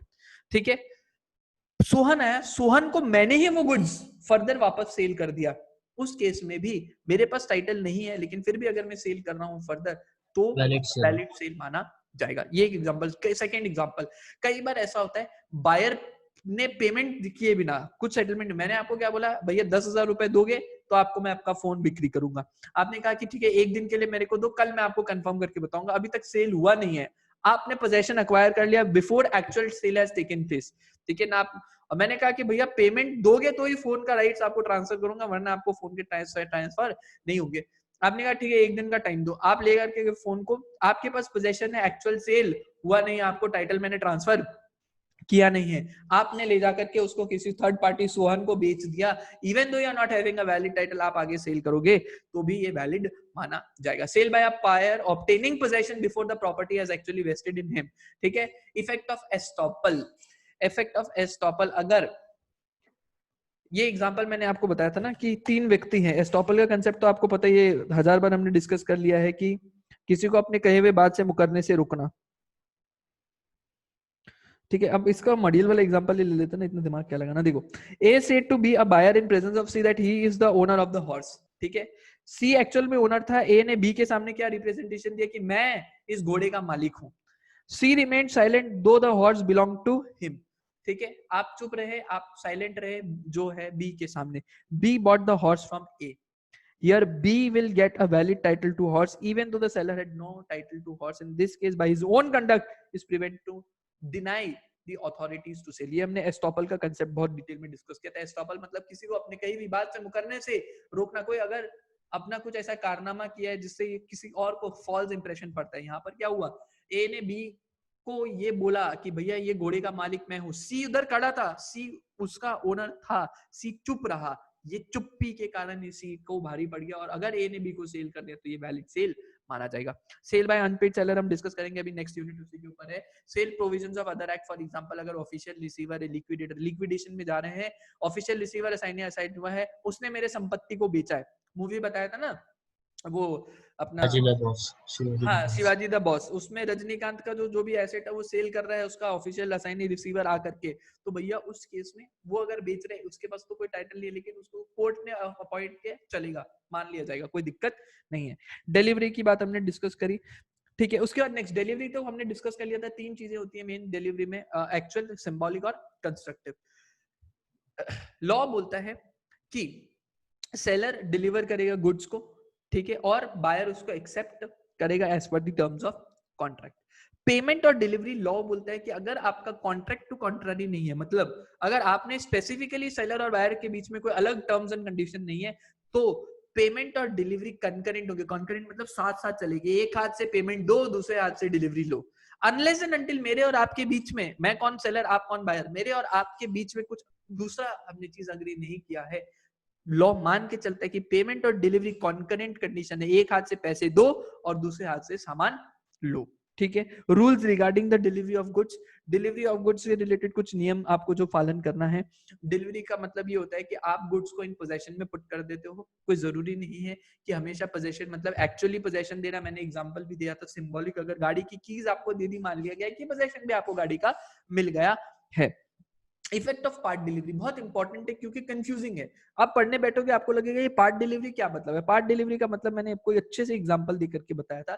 अगर मैंने पार्ट डिलीवर किया है with the intent to give the delivery of the whole of item, it will amount to delivery। लेकिन अगर मैंने पार्ट डिलीवरी किया है to just separate it from the whole of the item, it does not amount to delivery। मैं आपको दोनों का example देता हूं। मैं आपको दोनों का एग्जांपल जो दिया था मैं आपको रिपीट कर देता हूं। मैंने अच्छा जो एग्जांपल दिया था, मैंने आपको कहा था कि मेरे घर पे एक फंक्शन चल रहा है, मेरे घर पे एक फंक्शन चल रहा है, कोई पूजा चल रही है और उस पूजा में मेरे को 2 kg आटा डेली चाहिएगा, ठीक है। और ये पूजा मान लो 10 दिन के लिए चाहिएगा अभी, ठीक है। 10 दिन के लिए पूजा है घर पे और 2 किलो आटे का पैकेट मेरे को डेली बेसिस पे चाहिएगा।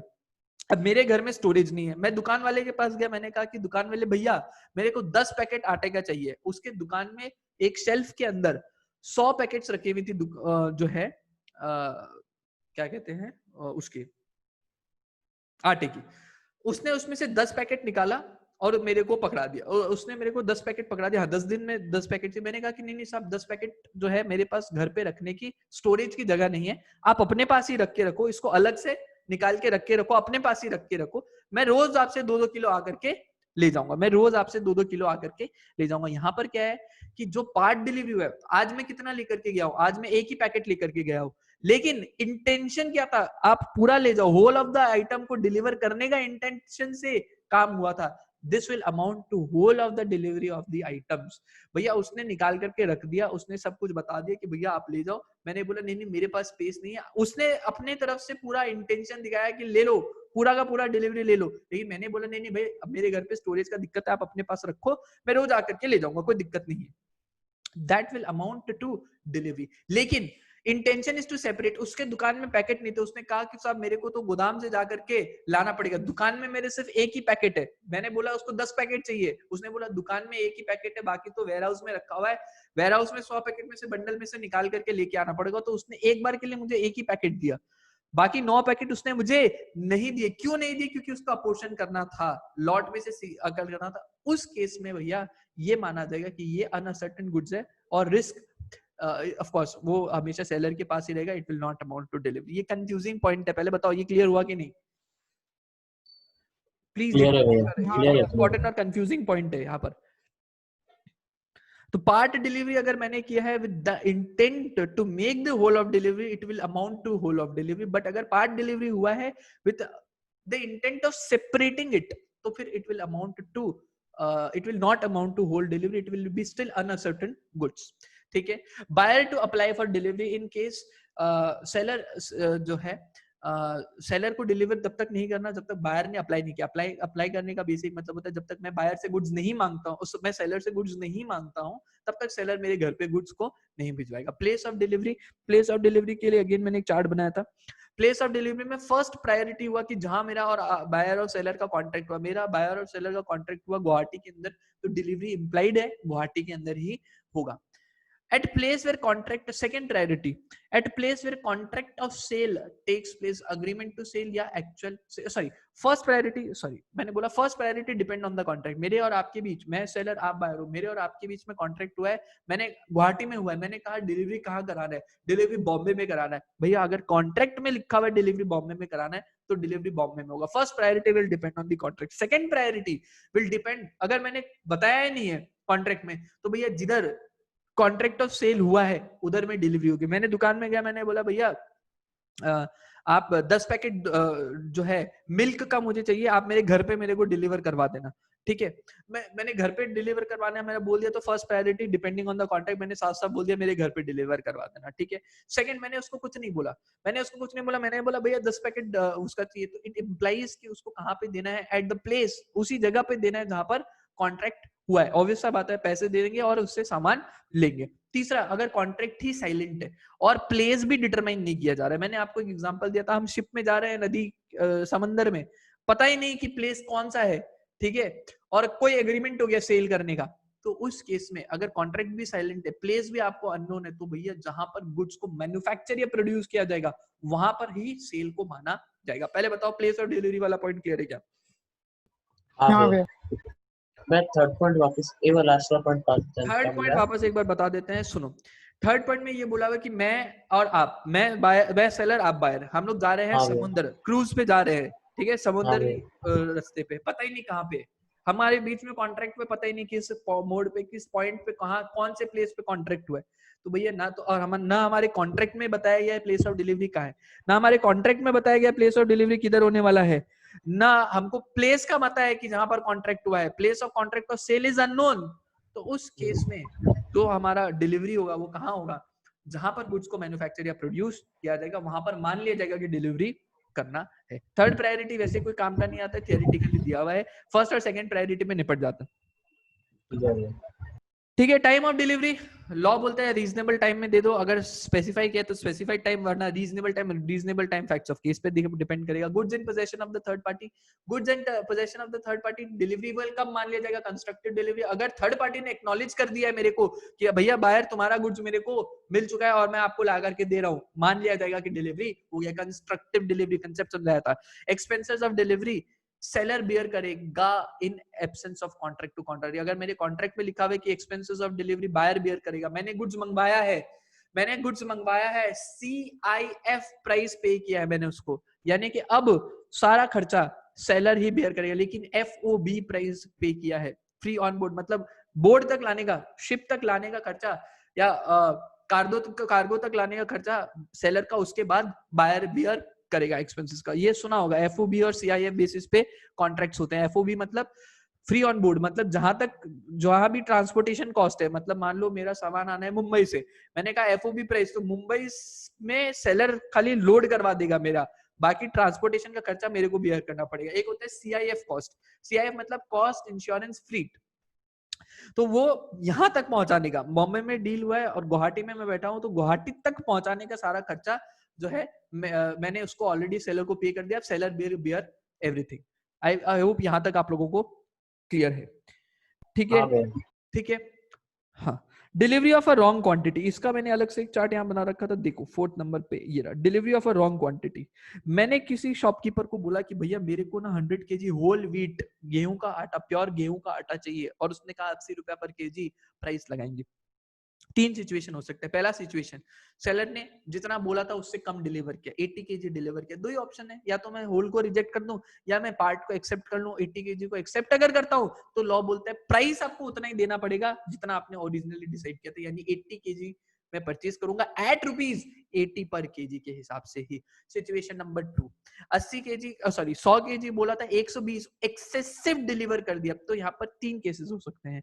पहला, 100 kg मैं एक्सेप्ट कर लूं, बाकी को मैं रिजेक्ट कर दूं, ये वाला जो मैंने एग्जांपल दिया, ऐसे कॉन्ट्रैक्ट को हम बोलते हैं डिविजिबल कॉन्ट्रैक्ट। अगर आप इसके नेचर को समझोगे, ऐसे कॉन्ट्रैक्ट को हम ना डिविजिबल कॉन्ट्रैक्ट बोलते हैं। डिविजिबल नेचर, डिविजिबल नेचर मतलब आप इस चीज को ना दो पार्ट में तोड़ सकते हो। मैं 100 जो 120 केजी उसने डिलीवर किया ना, मैं 100 केजी को अलग से कर सकता हूँ और 20 केजी को अलग से छांट सकता हूँ।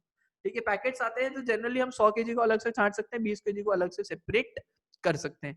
तो ऐसे को हम बोलते हैं डिविजिबल नेचर का कॉन्ट्रैक्ट, डिविजिबल नेचर का कॉन्ट्रैक्ट। ठीक है, अगर डिविजिबल नहीं है, इनडिविजिबल है। इनडिविजिबल कैसा एग्जांपल हो गया, मान लो मैंने आपको कोई सामान बेचा है, उसको अलग अलग तोड़ के नहीं कर सकते हम। मान लो मैंने आपसे एक कोई कोई फ्रूट मंगाया, मान लो जो है वाटरमेलन मंगाया, ठीक है, वाटरमेलन मंगाया, ठीक है, और वाटरमेलन मैंने आपको कहा है कि भैया जो है आप 1 किलो मेरे को भिजवा देना, ठीक है, 1 किलो आप मेरे को भिजवा देना। आपने मुझे एक ही पीस भिजवाया है जो 5 किलो वेट करता है। अब मैं उसको तो काट के, ऐसा नहीं है एक पीस काट के रखूंगा, वो इंडिविजिबल हो गया, मतलब मैं उसको अलग अलग तोड़ नहीं सकता। ठीक है, अगर इंडिविजिबल है तो भैया देखो 120 किलो भिजवाया, इंडिविजुअल है, मतलब मैं सेग्रीगेट नहीं कर सकता। तो मेरे पास दो ही ऑप्शन है, या तो मैं पूरा एक्सेप्ट करूंगा या मैं पूरा को रिजेक्ट करूंगा। अगर पूरा को रिजेक्ट करता हूं तो ठीक है, पूरा एक्सेप्ट अगर होगा तो कॉन्ट्रैक्टेड रेट पे होगा, यानी कि 80 रुपीज पर केजी के हिसाब से ही कॉन्ट्रैक्ट करूंगा। लेकिन अगर डिविजिबल नेचर का है तो भैया मैं क्या कर सकता हूँ, मैं इसको दो पार्ट में डिवाइड कर लूंगा, 100 केजी और 20 केजी। मेरे पास एक ऑप्शन है कि या तो मैं 100 केजी को एक्सेप्ट करूं और 20 केजी को रिजेक्ट कर दूं, या मैं पूरा का पूरा को ही एक्सेप्ट कर लूंगा। लेकिन पूरा को एक्सेप्ट करूंगा तो मुझे कॉन्ट्रैक्टेड रेट पे ही पेमेंट करना पड़ेगा। समझ में आया तो बताएंगे, कौन समझ में आया तो बताएंगे। समझ गया भैया। किसी को कोई दिक्कत? क्लियर है, क्लियर है, क्लियर है, क्लियर है, क्लियर है, great great great great great, ठीक है ठीक है, चलो ग्रेट, चलो सभी का मैसेज आया है, ओके ग्रेट, चलो ओके चलो। अब थर्ड सिचुएशन, मैंने मंगवाया था 100 किलो होल व्हीट, उसने भेज दिया 80 किलो होल व्हीट और 20 किलो रागी का आटा। तो भैया या तो मैं पूरा रिजेक्ट कर दूं, या मैं 80 केजी होल व्हीट को एक्सेप्ट कर लूं और मैं प्राइस पे कर दूं एट ₹80 पर केजी, या मैं चाहूं तो मैं दोनों को एक्सेप्ट कर सकता हूं।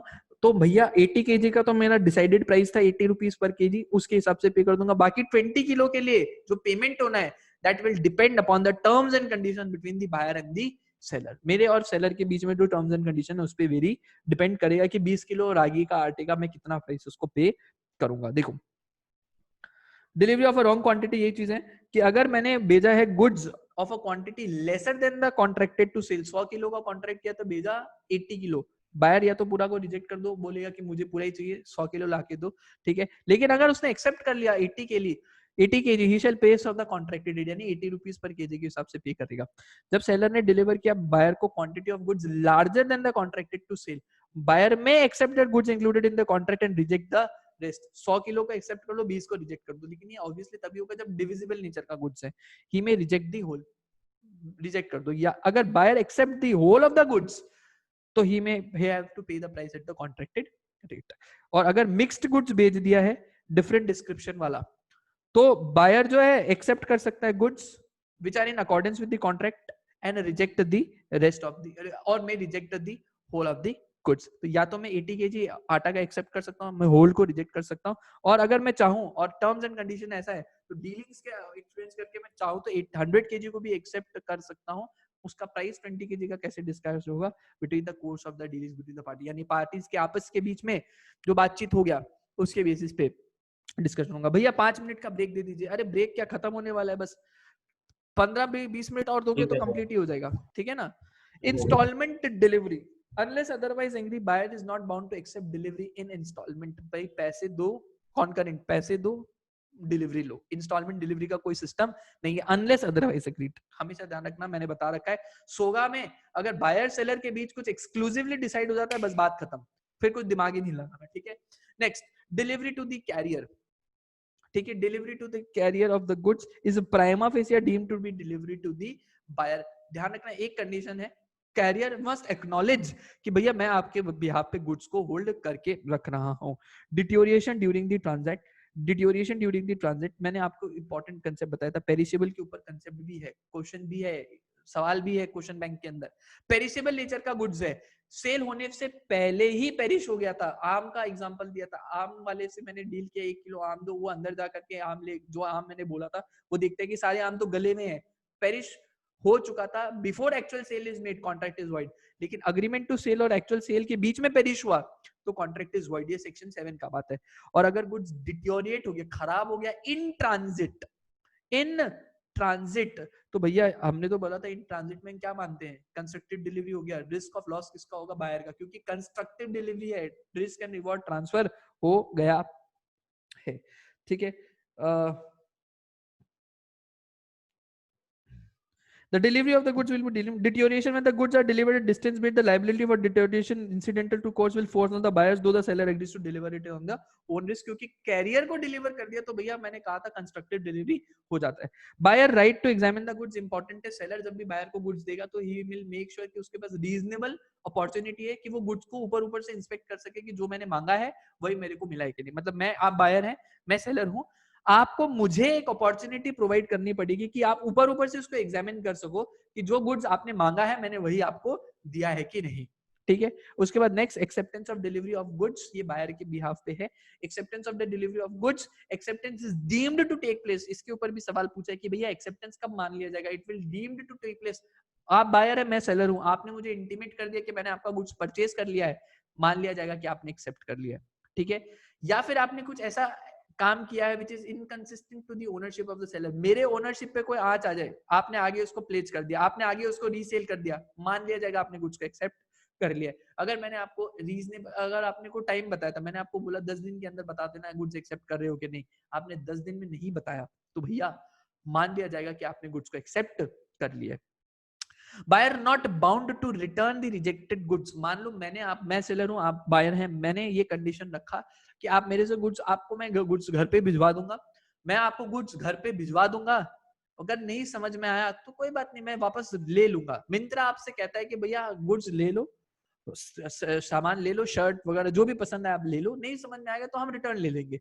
तो भैया जब मिंत्रा ने आपको रिजेक्ट करने का राइट दिया तो it is the duty of Myntra, वो लोग आपके घर से आकर के कलेक्ट करके वापस गुड्स ले जाएंगे, आपने दिमाग नहीं लगाना उस गुड्स को भेजने के लिए वापस, it is the duty of Myntra. लेकिन ध्यान रहे this is bound unless otherwise agreed.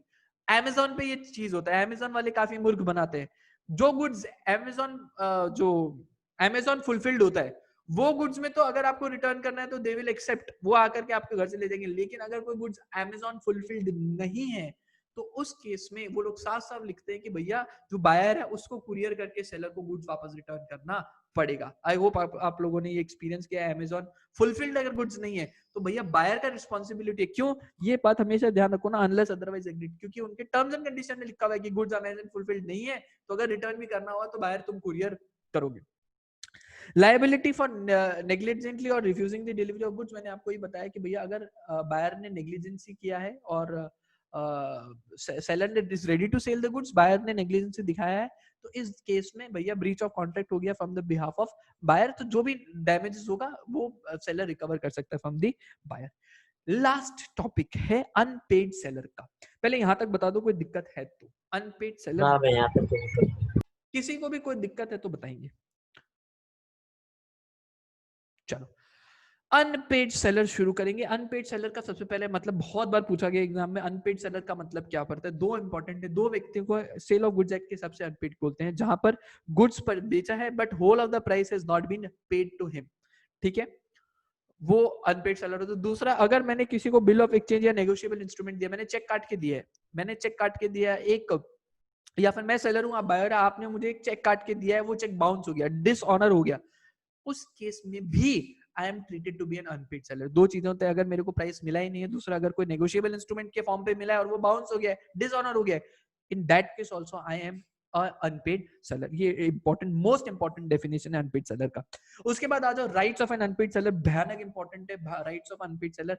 Main right तीन होता है, पहला होता है right of lien, right of lien, दूसरा होता है right of stoppage in transit, और तीसरा होता है right to resale, right of stoppage in transit, और तीसरा होता है राइट ऑफ रीसेल। ये तीन मेन राइट्स होता है, और ये राइट्स होता है विद रिस्पेक्ट टू गुड्स। ध्यान रखना सर, बस हो गया ना, अरे देखो दो ऑप्शन है आपके पास। हाँ भैया। पहला ऑप्शन ये है 15 मिनट और कर लो, कल फिर हमारा कुछ लेने का नहीं होगा, कल आप आराम से पढ़ सकोगे क्योंकि सेल ऑफ गुड्स एक्ट आज मेरा रिवीजन भी कंप्लीट हो गया, क्वेश्चंस भी मैंने करवा दिए, बाकी सारे थ्योरेटिकल क्वेश्चंस है, तो आपको कल सेशन नहीं करना पड़ेगा, आप आराम से पढ़ पाओगे। ठीक है। दूसरा ऑप्शन ये है कि आज मैं यही स्टॉप कर देता हूँ, कल हम वापस मिलते हैं और कल मैं बाकी रिमेनिंग पोर्शन करा देता हूँ। अब आप लोगों के ऊपर है क्या करना है, 15 मिनट से ज्यादा और नहीं लगने वाला है। भैया आज ही करवा दीजिए। आज करा दीजिए भैया, कर लेते हैं, समझ में आ हाँ रहा तो अगर आप हाँ अगर आप लोगों को ऐसा लग रहा है कि थोड़ा सा ज्यादा हो रहा है तो आप चाहें तो अभी लीव कर सकते हैं, ऐसा कोई इशू नहीं है। मैं ये वीडियो यूट्यूब पर भी डालूंगा और कोई क्वेरी है तो आई एम ऑलवेज देयर, आप जानते हैं क्वेरीज के लिए आई एम ऑलवेज देयर, कोई दिक्कत वाली बात नहीं है, बाद में कभी भी ले लेंगे उसको। ठीक है। Just a second.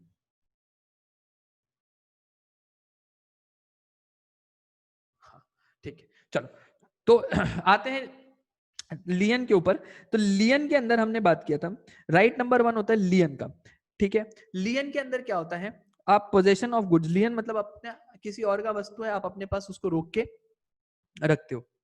Very very important, एक बात ध्यान रखना, लियन एक्सरसाइज करने के लिए आपको कुछ कंडीशंस फुलफिल करने होते हैं, ये आपको बहुत इंपॉर्टेंटली ध्यान रखना, एग्जाम में इसके ऊपर सवाल आता है। ठीक है। लियन एक्सरसाइज करने के लिए आपको कुछ कुछ करना होता है। पहला, गुड्स बायर को मैंने बेच तो दिया है बट पोजेशन मेरे पास ही है, पोजेशन सेलर के पास ही है। ठीक है। हाँ ठीक है।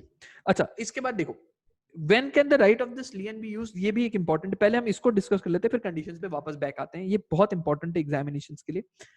जब गुड्स को मैंने सोल्ड किया without stipulation as to credit, stipulation मतलब कंडीशन, मैंने आपको कोई टर्म्स एंड कंडीशन में बोला ही नहीं है कि क्रेडिट अलाउड है, मैं कैश बेसिस पे आपको सेल कर रहा हूँ, भूल जाओ, तब अगर आपने मुझे पेमेंट नहीं किया आई can exercise the right of लियन। Where goods are sold on credit but the credit period is expired, मैंने 45 दिन का क्रेडिट दिया था, 45 दिन के बाद भी आपने गुड्स पे नहीं किया, where the buyer has become insolvent, ये तीन शर्तों के लिए अंदर अंदर आप अगर ये तीन शर्तें होते हैं तो इन तीन शर्तों में आप राइट ऑफ लियन को एक्सरसाइज कर सकते हो। ठीक है। कंडीशंस क्या क्या है, गुड्स बायर के पास नहीं गए हैं, पोजेशन सेलर के पास ही, ऑब्वियसली तभी मैं गुड्स को होल्ड करके, अगर मैंने पोजेशन नहीं ट्रांसफर कर दिया तब मैं थोड़ी जा करके सेलर को ये बोलूंगा, बायर को ये बोलूंगा कि लियन है वापस दो, नहीं, पोजेशन ट्रांसफर तो राइट ऑफ लियन भी चला गया। अगर सेलर ने पार्ट डिलीवरी ऑफ गुड्स कर दिया, मैंने एक एग्जांपल दिया था, मैंने आपको बोला था 10 बॉक्सेस शूज में आपको सप्लाई करने वाला हूं, 10 बॉक्स ऑफ शूज में आपको सप्लाई करने वाला हूं, या मैं आपको कहता हूं 10 बॉक्स शूज नहीं, 100 पेयर्स ऑफ शूज में आपको सप्लाई करने वाला हूं। ठीक है। आपने मुझे कहा कि साहब 10 डे का क्रेडिट दे दो, मैंने बोला ठीक है 10 डे का क्रेडिट ले लो, मैंने आपको सेल कर दिया, आप जो है ले सकते हो गुड्स। जो बायर था वो मेरे दुकान से सिर्फ 40 पेयर शूज उठा करके लेकर गया, पार्ट डिलीवरी 40 पेयर या 60 वो ले जाना भूल गया, 10 दिन का टाइम इलैप्स हो गया।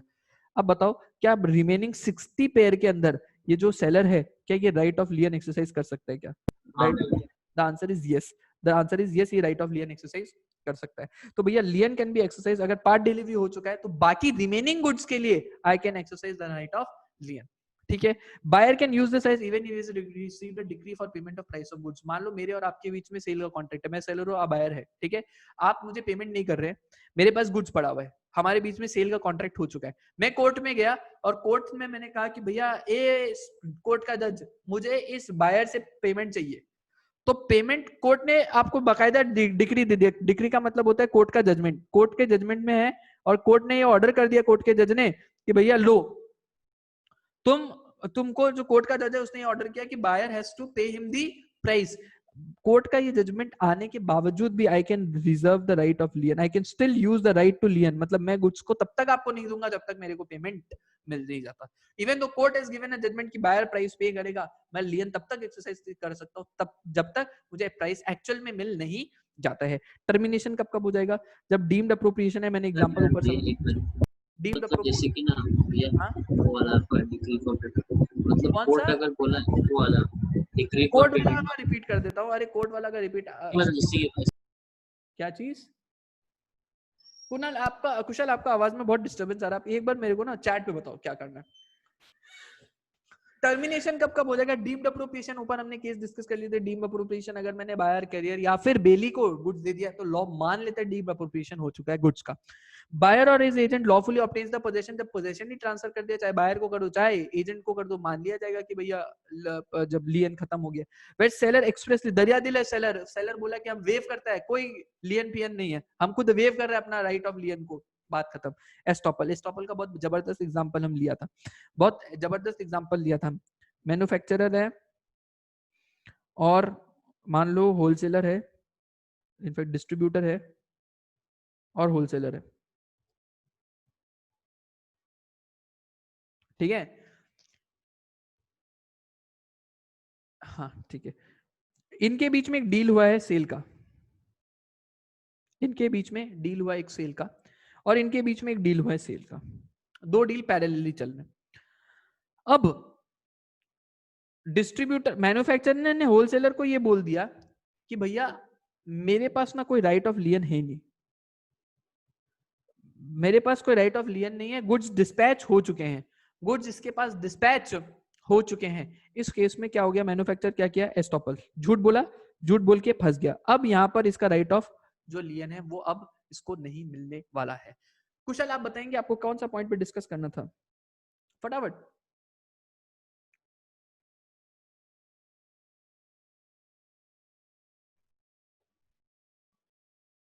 कुशल,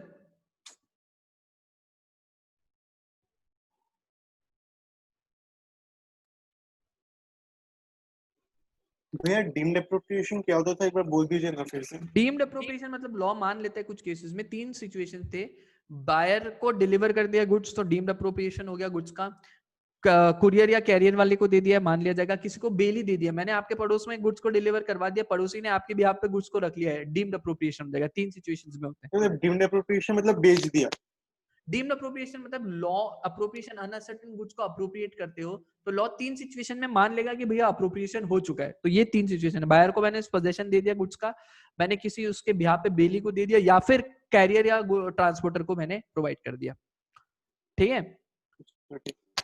right of stoppage in transit, ये कब एक्सरसाइज करते हैं बेसिकली, ये तब एक्सरसाइज करते हैं जब सेलर अनपेड होता है, ठीक है। सेलर के पास पोजीशन नहीं है, पोजीशन उसने कुरियर वाले को दे दिया, कुरियर वाला रास्ता में है, ठीक है, गुड्स पहुंचा नहीं है बायर तक, ट्रांजिट में है गुड्स और बायर इंसॉल्वेंट हो गया इन द मीनवाइल, तो इस केस में आप स्टॉपेज इन ट्रांजिट का राइट भी एक्सरसाइज कर सकते हो, यानी कि गुड्स को आप बीच रास्ते में रोक करके अपने पास वापस मंगवा सकते हो, ठीक है। फिर ये कुछ केसेस है आप सेल्फ कर सकते हो, इसमें कुछ खास भी नहीं है इतना।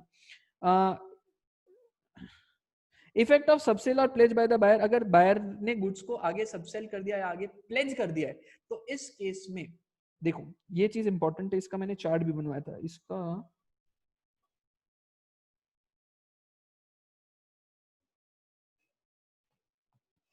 बायर ने कोई गुड्स लेके सेलर को फर्दर सेल कर दिया या प्लेज कर दिया with the consent of seller, जो ये काम किया है, तो इस केस में right of lien as well as the right of stoppage in transit ये लॉस हो जाता है, लेकिन without the permission of seller ये काम किया है तो सेलर का राइट इज नॉट इफेक्टेड, यानी सेलर अभी भी चाहे तो राइट ऑफ लियन और right of stoppage in transit exercise कर सकता है। इसका मैंने आपको एग्जांपल भी दिया था कि वही मैन्युफैक्चरर वाला एग्जांपल दिया था कि भैया मैन्युफैक्चरर डील हुआ है, मैन्युफैक्चरर और डिस्ट्रीब्यूटर का, डिस्ट्रीब्यूटर और होलसेलर का, तो मैन्युफैक्चरर के कंसेंट से डिस्ट्रीब्यूटर ने आगे उसी गुड्स को होलसेलर को सेल कर दिया है, तो इस केस में राइट ऑफ स्टॉपेज और राइट ऑफ लियन खत्म हो गया, लैप्स हो जाएगा। और अगर without the consent of manufacturer करता है तो फिर उस केस में भैया जो है the manufacturer will have the right of lien as well as the right of stoppage in transit, ठीक है।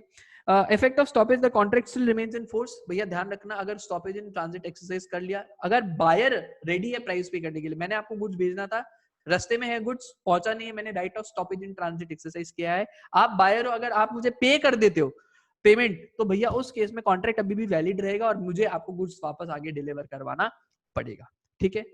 Right of resale, important concept है राइट ऑफ रीसेल, ठीक है। राइट ऑफ रीसेल में देखो यहां मैंने चार्ट बना रखा है इसका भी,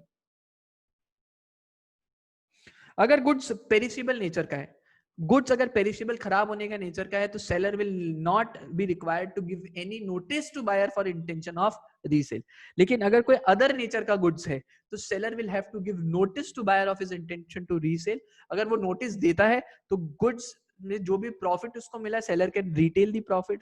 अगर लॉस हुआ उस गुड्स को बेच के seller can recover the loss from the subsequent from the sorry not subsequent seller can recover the loss from the buyer. लेकिन अगर नोटिस नहीं दिया है तो भैया प्रॉफिट हुआ है तो बायर को रिटर्न करना पड़ेगा और लॉस हुआ है तो can not recover it from the buyer. और सब्सिक्वेंट बायर को दोनों ही केस में वैलिड टाइटल मिल जाएगा। ठीक है, उसके बाद डिस्टिंक्शन बिटवीन राइट और स्टॉप इट इन ट्रांजिट आप ये रीड कर सकते हो, इसमें कुछ है नहीं। राइट अगेंस्ट द बायर, ये बहुत इंपॉर्टेंट है। अगर अनपेड सेलर है उसको बायर के अगेंस्ट, ऊपर में जो मैंने 3 राइट्स आपको बताया था, right of stoppage in transit, rights of lien और राइट ऑफ रीसेल, ये आपको मिलता है अगेंस्ट द गुड्स। ये अनपेड सेलर को मिलता है against the goods. Against the buyer भी अनपेड सेलर को कुछ राइट्स मिलता है। वो है पहला प्राइस के लिए, वो कोर्ट में जाकर के ये बोल सकते हैं कि बायर से मुझको प्राइस दिलवाओ। दूसरा डैमेजेस का, ठीक है, जो उसको हुआ है ड्यू टू नॉन एक्सेप्टेंस। तीसरा रेप्यूडिएट द कॉन्ट्रैक्ट, कैंसिल कर दो कॉन्ट्रैक्ट को, बात खत्म, मैं भी डिस्चार्ज वो भी डिस्चार्ज। चौथा, मुझे इंटरेस्ट चाहिए, ठीक है, I want interest for the delayed payment जो भी हुआ है, तो सूट फॉर इंटरेस्ट। ठीक है, फिर उसके बाद right of buyer against the seller. अगर बायर का क्या क्या राइट्स होता है against the seller? Buyer sue कर सकता है for non delivery, for specific performance की गुड्स को मुझे को चाहिए ही, for breach of warranty, for breach of condition, और repudiate the contract before the sale of date, यानी कि before the actual sale is going to take place, आप उस कॉन्ट्रैक्ट को कैंसिल भी कर सकते हो। फिर ऑक्शन सेल तो बड़ा ही सिंपल है।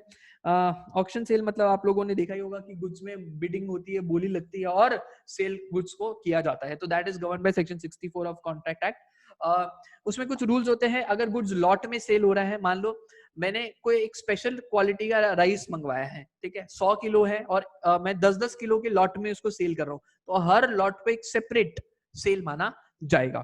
ठीक है, completion of the contract of sale, bidding, ये कंस्ट्रक्टिव होता है। सुनो, बहुत ध्यान से सुनना। सेल कब माना जाएगा? फॉल ऑफ हैमर, ये कस्टमरी प्रैक्टिस होता है। फॉल ऑफ हैमर से सेल को मान लिया जाएगा। Right to bid may be reserved, मतलब बोली लगाता है। आप लोग ऑक्शन सेल में देखा होगा, कई लोग आता है और बोली लगाता है, बिड करते हैं। सेलर ये बोल सकता है कि भैया अगर आपको बिड करना है तो आपका नेटवर्थ होना चाहिए 100 करोड़ या उससे ऊपर का, तो ही आप मेरा ऑक्शन सेल में आकर के बिड कर सकते हैं, यानी मैं रिजर्व कर सकता हूं for specific person. Where sale is not notified by the seller, ध्यान रखना।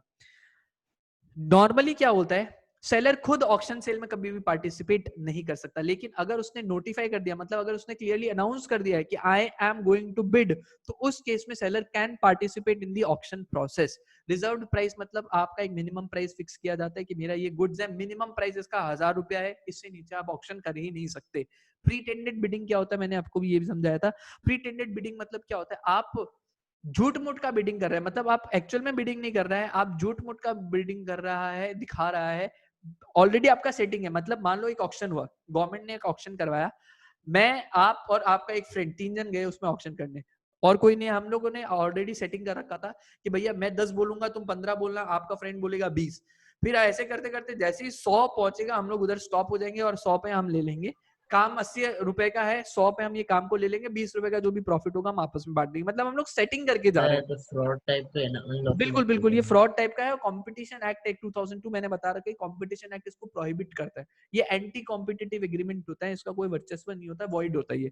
ठीक है, तो प्रीटेंडेड बिडिंग वैसे भी अलाउड नहीं है, इंडियन कॉन्ट्रैक्ट एक्ट में भी ये बात लिखा हुआ है। भैया टैक्सेशन में अगर कोई चेंज हो गया गुड्स का, तो भैया टैक्सेशन में अगर कुछ चेंज हो गया, इसके ऊपर भी मैंने एक चार्ट तो बनाया था। हाँ, अगर कोई चेंज हो गया तो पहले एक्सक्लूसिव एग्रीमेंट है, मान लो जीएसटी जब आया था उससे पहले कुछ गुड्स का रेट हुआ करता था 5%, अब उसके बाद मान लो टैक्सेस का रेट बढ़ के 5 से हो गया 18 फॉर एग्जांपल। तो 105 रुपए का एक गुड बिक रहा था, अब वो जीएसटी आने के बाद 118 रुपया, तो 13 रुपए का जो डिफरेंशियल है वो कौन पे करेगा? पहला अग्रीमेंट जैसे हुआ उसके हिसाब से होगा। दूसरा, अगर अग्रीमेंट में कुछ नहीं बोला है तो बोला buyer will get the benefit of any tax reduction, और अगर कोई टैक्स इंक्रीमेंट है तो बायर विल बियर इट। ये है एज पर section 64A of Indian contract, sorry of sale of goods act. ठीक है, चलो पहले यहां तक अगर किसी को कोई पॉइंट रिपीट करना है तो बता दो, विल रिपीट।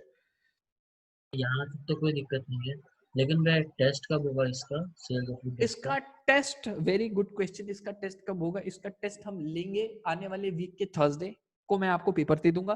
थर्सडे फ्राइडे आपके पास टाइम होगा, 2 दिन के अंदर आप पेपर सबमिट कर सकते हैं आराम से। ठीक है, okay. What are the consequences of destruction of goods with goods have been destroyed before agreement to sale होने के बाद but before the sale is affected? ये हमने डिस्कस कर लिया है, सब थ्योरेटिकल क्वेश्चन है. अग्रीमेंट टू सेल होने के बाद but before sale contract void हो जाता है. ठीक है, सेक्शन 7 सेक्शन 8 दोनों सेक्शन है, बहुत इंपॉर्टेंट है. फिर उसके बाद what do you mean by caveat emptor let the buyer be aware, ये भी हमने डिस्कस कर लिया है अभी. What are the implied conditions of sale by sample, ये सारा हमने डिस्कस कर लिया, थ्योरेटिकल क्वेश्चन है. कंडीशन और वारंटी के बीच का डिस्टिंक्शन मटेरियल में है. नेमो डेट क्वांट नॉन हैबिट मैंने बता रखा है, इंपॉर्टेंट है, ये भी है. ये हमने डिस्कस कर लिया है. सेल और ऑन सेल और रिटर्न बेसिस पे कब सेल मान लिया जाएगा, ठीक है, कोई दिक्कत नहीं है.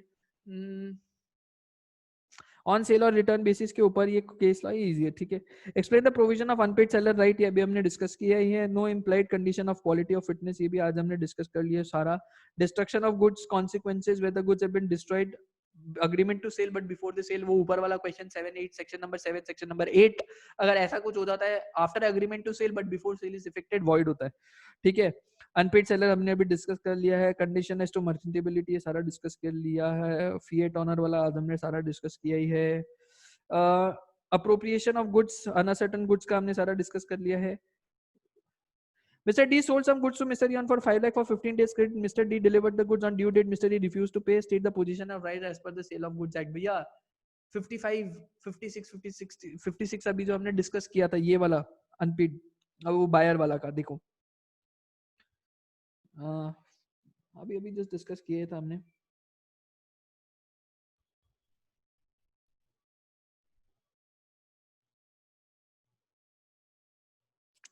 सूट फॉर प्राइस कर सकता है, सूट फॉर डैमेजेस कर सकता है. अगर जो है बायर ने जो है जो एक्सेप्टेंस करने से मना कर दे तो प्राइस के लिए भी स्यू कर सकता है, डैमेजेस फॉर नॉन एक्सेप्टेंस के लिए भी स्यू कर सकते हो. तो ये वाला क्वेश्चन है कि अगर कोई गुड्स सेल किया और बायर ने मना कर दिया तो आप क्या कर सकते हो, तो ये दोनों सेक्शन का यूज करके आप आंसर कर सकते हो. फिर उसके बाद अनपेड सेलर का डिस्कशन हमने कर लिया.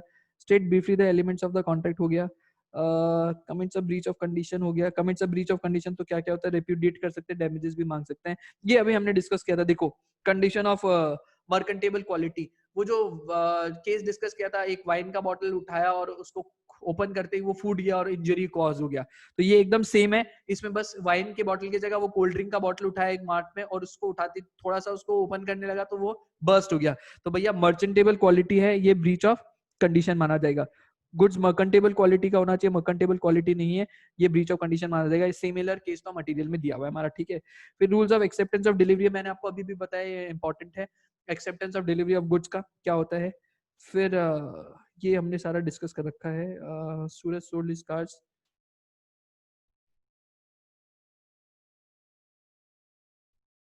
एक क्वेश्चन एक आधा क्वेश्चन होमवर्क में ले लो, चलो ये वाला होमवर्क में ले लेना, ऐसा कुछ खास इसमें है नहीं, ये हमने अभी डिस्कस कर ही लिया है. सिमिलर क्वेश्चन है.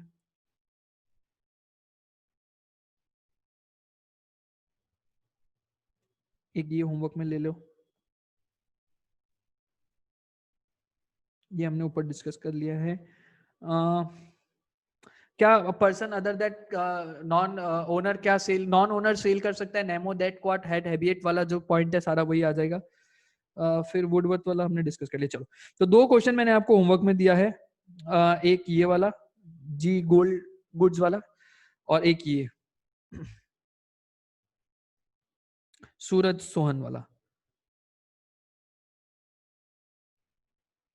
ठीक है.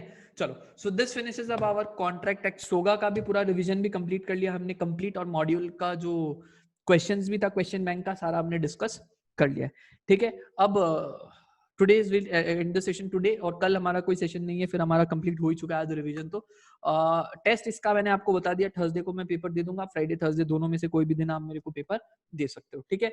चलो थैंक यू वेरी मच. अगर किसी को अगर डाउट वाउट है तो वो मुझसे पूछ सकता है. Thank you very much. अगर नहीं है तो आप लीव कर सकते हैं. थैंक यू, बाय भैया. Bye bye, thank you. भैया प्रिटेंडेड बिडिंग में सेलर का रिप्रेजेंटेटिव होना जरूरी है क्या? प्रीटेंडेड बिडिंग थोड़ा सा मैं समझा देता हूँ आपको, ब्रीफ दे देता हूँ. प्रीटेंडेड बिडिंग में मतलब क्या होता है समझो. आज अगर मेरे को गवर्नमेंट बोलता है, ठीक है, कि एबीसी एरिया एक है, इधर एक हाईवे बनना है, हालांकि ये हाईवे वाईवे का है, मैं गुड्स का बोल रहा हूँ. सपोजिंगली ना एक ऑक्शन हो रहा है, सेल हो रहा है ऑफ गुड्स बाय ऑक्शन. एक एंटीक गुड्स है और इसको ऑक्शन में सेल कर रहे हैं, ठीक है। अब सेलर ने एक प्राइस फिक्स किया मिनिमम, सेलर ने एक प्राइस फिक्स किया मिनिमम 100 का, ठीक है, 100 रुपया का। अब मुझे पता है कि आज के तारीख में उस गुड्स की मार्केट वैल्यू क्या है, 1 लाख रुपए। मुझे पता है 1 लाख रुपए है, मान लो 100 रुपया नहीं फिक्स किया उसने, 50,000 रुपया फिक्स किया। अब प्रीटेंडेड बिडिंग मतलब क्या होता है, ये लोग जितना भी लोग बिड करने आए ना, मान लो 4 लोग बिड करने आए ऑक्शन में, ये लोग 4 लोग बिड करने हैं, ये लोग आपस में ना, आपस में मिली भगत कर लिया, बोला कि यार देखो 50,000 तो मिनिमम प्राइस है, 1 लाख इसका मार्केट वैल्यू है, हम लोग एक काम करता है 60,000 तक लगाता है और 60,000 तक पहुंचता है, उसके बाद कोई भी बिड नहीं करेगा। 60,000 में गुड्स सेल हो गया, 60,000 में गुड्स सेल हो जाएगा, जो भी प्रॉफिट होगा हम लोग क्या है 40,000 का प्रॉफिट हमको मिलेगा, तो 40,000 हम लोग आपस में बांट लेगा, 10,000 का सबको प्रॉफिट मिल जाएगा। This is a pretended bidding. तो एक बात बताओ, ये लोग जो आदमी आ रहे हैं, ये लोग कभी भी सेलर का रिप्रेजेंटेटिव हो सकते क्या? तो भैया उसमें लिखा है voidable at the option of buyer. Just a second,